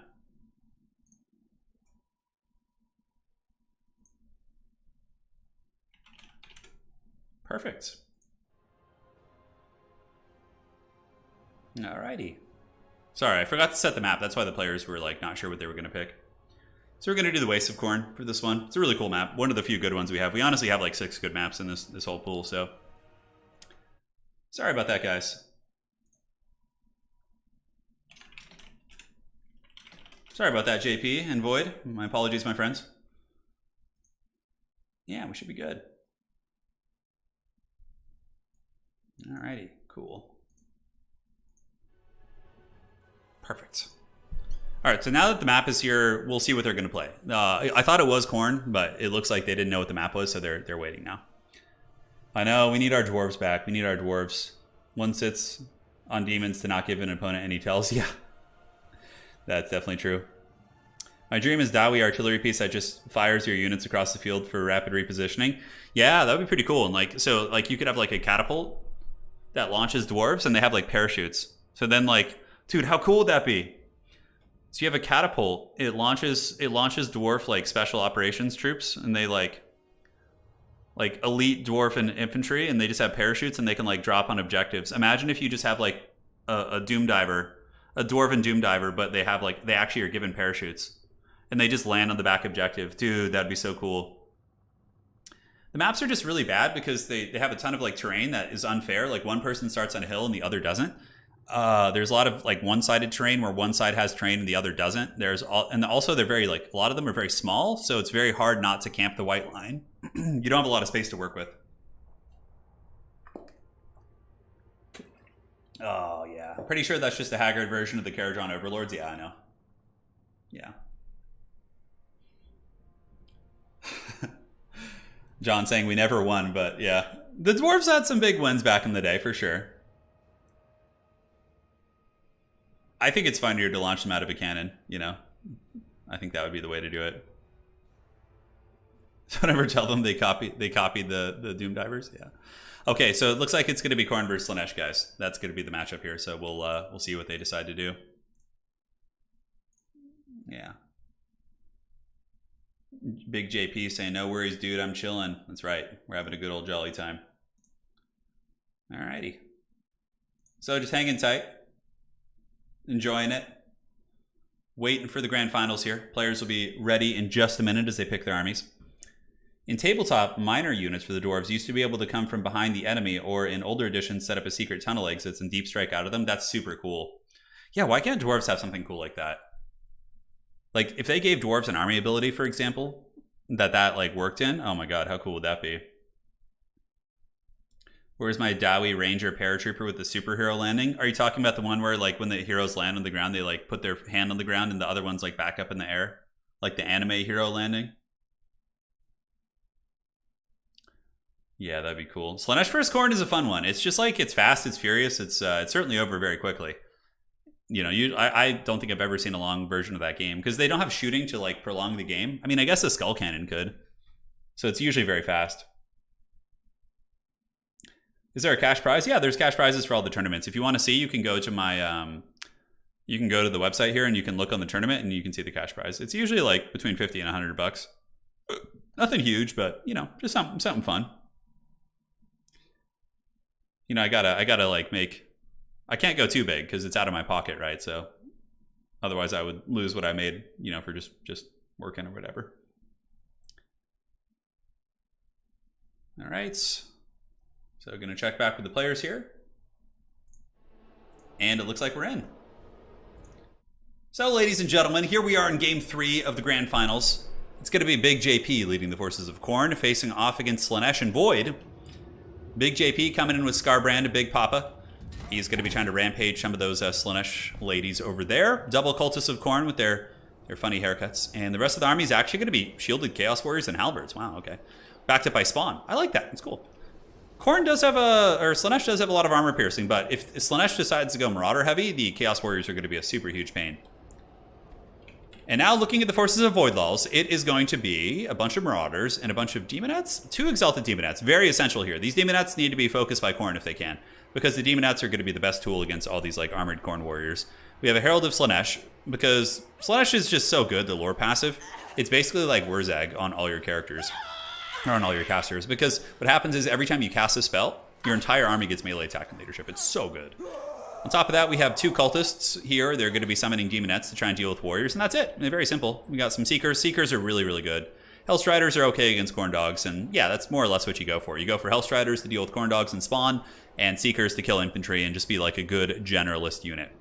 Nurgle is a hard counter against Slaanesh. Like, Slaanesh, that's like an 80-20 matchup, I feel. Like, I feel like you could take like a very intermediate to average player and put them up against like Voidlaws, and like the Nurgle player would have a good chance of winning. Like Void might win just because of like really solid micro and whatnot, but really it's pretty massively favored for Nurgle, which is something you don't hear terribly often.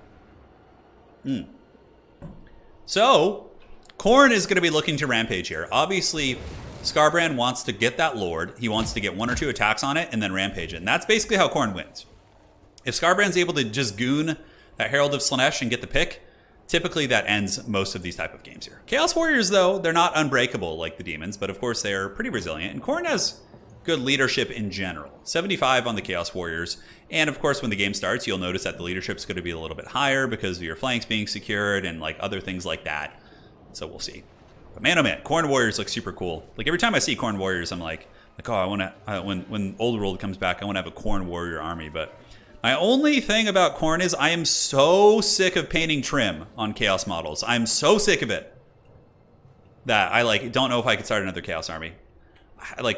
There's so many I want to start, because down the road, actually, something I want to do on the channel is when Old World comes back and, you know, I'm able to find some people to play with, I do want to start doing battle reports on the channel for Old World, which would be a lot of fun. Not like, you know, maybe like 1 every couple of weeks or something, but So I'm going to need some more armies. I already have an Empire army, but Kislev will have to rise as well.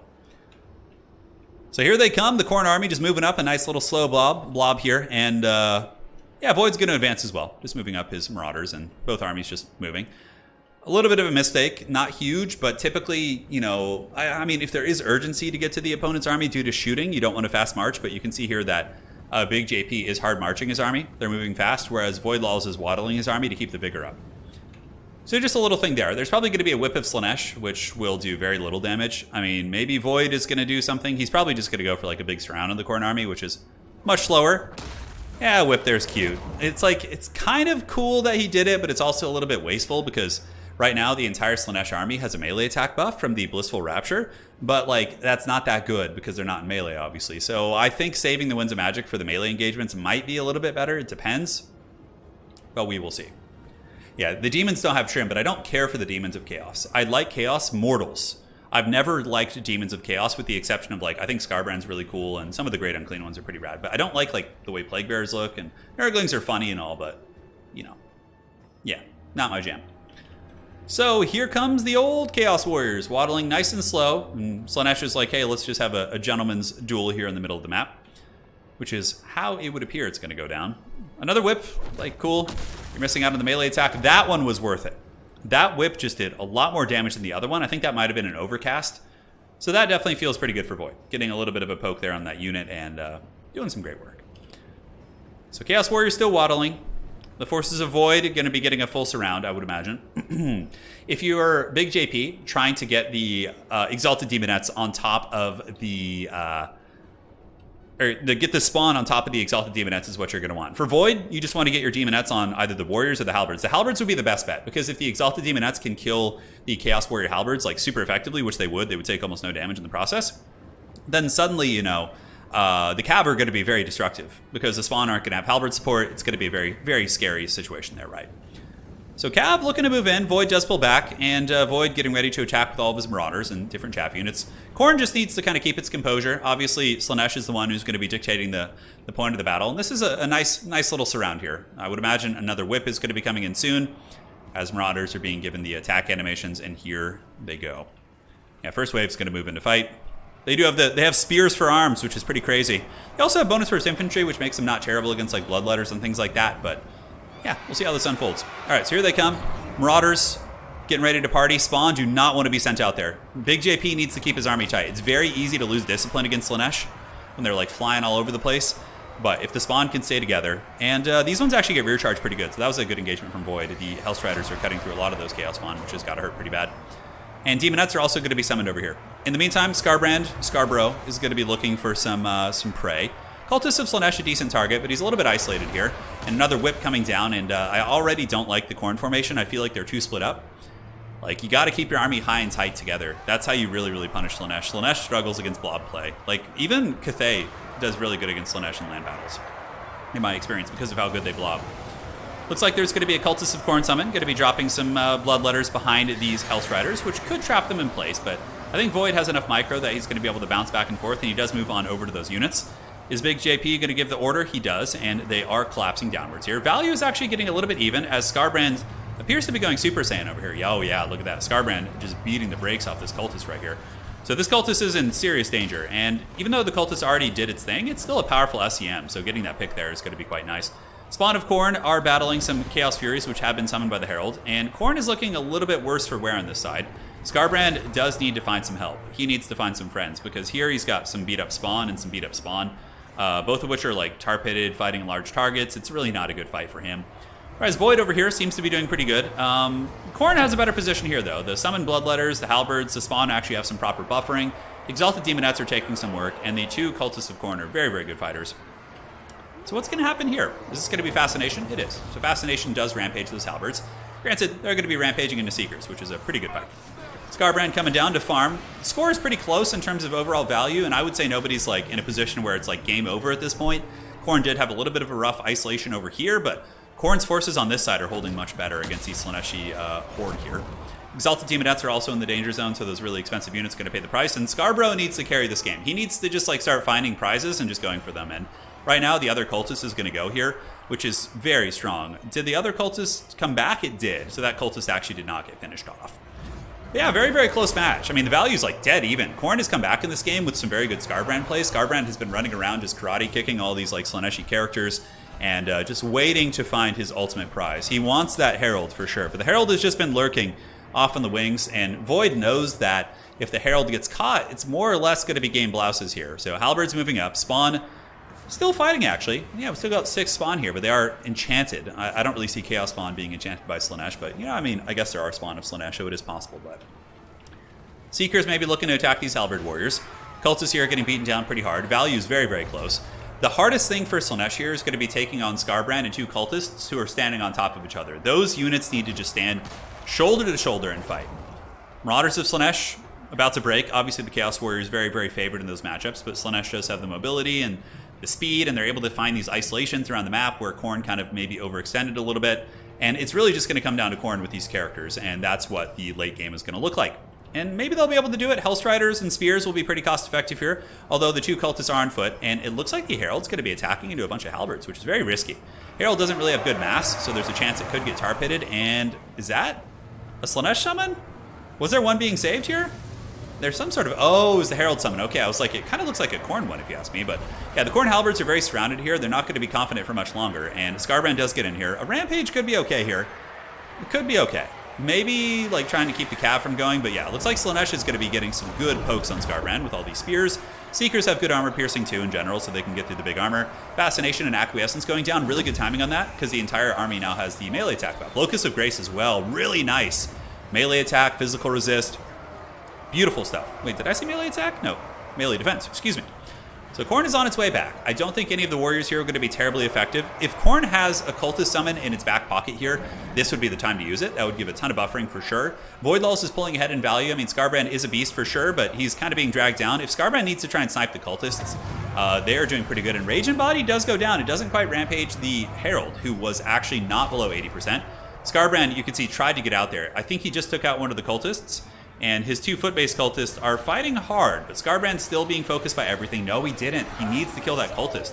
This thing is doing quite a bit of damage to Skarbrand, and yeah, really needs to pay the price. The past of Skarbrand is coming back to haunt him as these 2 cultists just live. They got their Slaaneshi prison shanks, and they're definitely giving him the dirty. And it does not look like there's any summons. I mean, this army is very, very beat up for sure. All right, 1 cultist does get eviscerated. Uh-oh.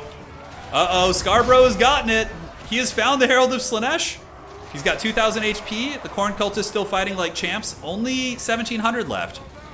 He really needed to finish off that other cultist, because that thing has probably done over 2,000 damage to him, or maybe 1,500, give or take, just with his little shanks in the back. And Skarbrand is going to be paying the iron price. Khorne is definitely going to be disappointed today, but, you know, Skarbrand will be back. Khorne already doesn't like Skarbrand, so, you know, it's like, Khorne's probably happy, actually. And that's going to be GG. A very, very slick Slaaneshi win. Hey, Spence, thank you for the $5. Really appreciate the donation. It's very generous of you. And now, we will take a look here at the rest of the army. So, overall, I did like the Khorne army. I felt like their positioning was a little bit awkward. They got split up in the beginning. Their army got split into 2 pieces. You got to stay in a disgusting blob. Slaanesh really hates blobs. That's the best way to beat Slaanesh. And I think that was Voidlulls managed to pull the army apart, get a good surround, and was able to win in the end with some good control. So that, ladies and gentlemen, is going to be a 3-0 victory. Today's winner is going to be Void. And now we are going to take a look here. The bracket, make it official through the power of technology. Voidlulls will teleport to the grand finals. Look at that. Pure power here. All right. And let's see if those gentlemen updated the old leaderboard on the website yet, so we can actually take a look and see the state of affairs for our multiplayer scene. All right, so Voidlulls, please update the scoreboard. I can do it for you if you haven't yet, but we will see it in just a second. We'll see what's cracking. So congratulations, that is a victory. A moist victory.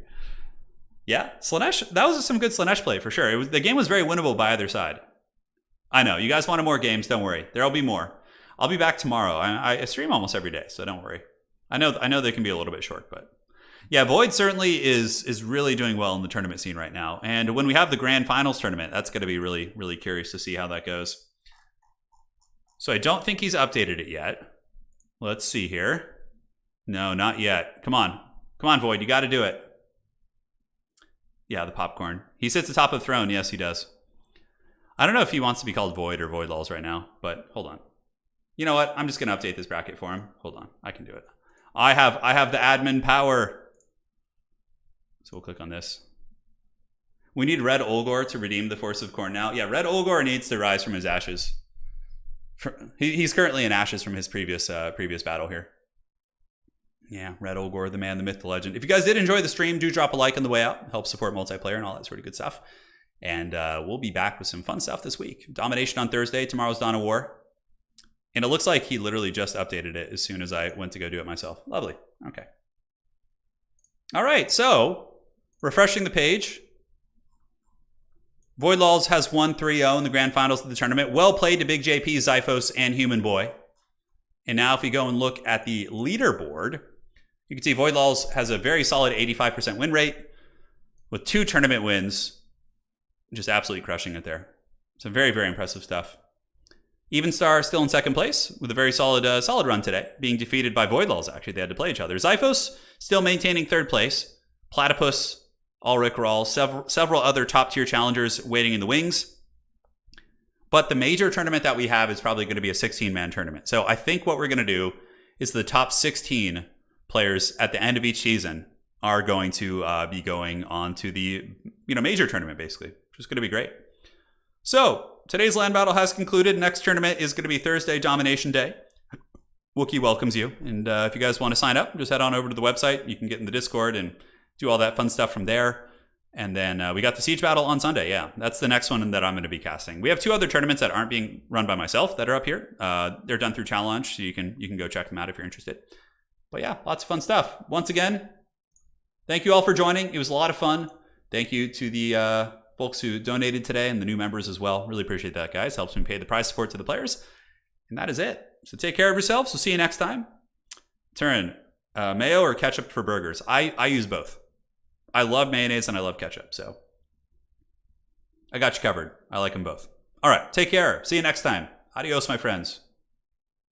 I know, Professor Pone's not in the top. Dark times. Take care, guys.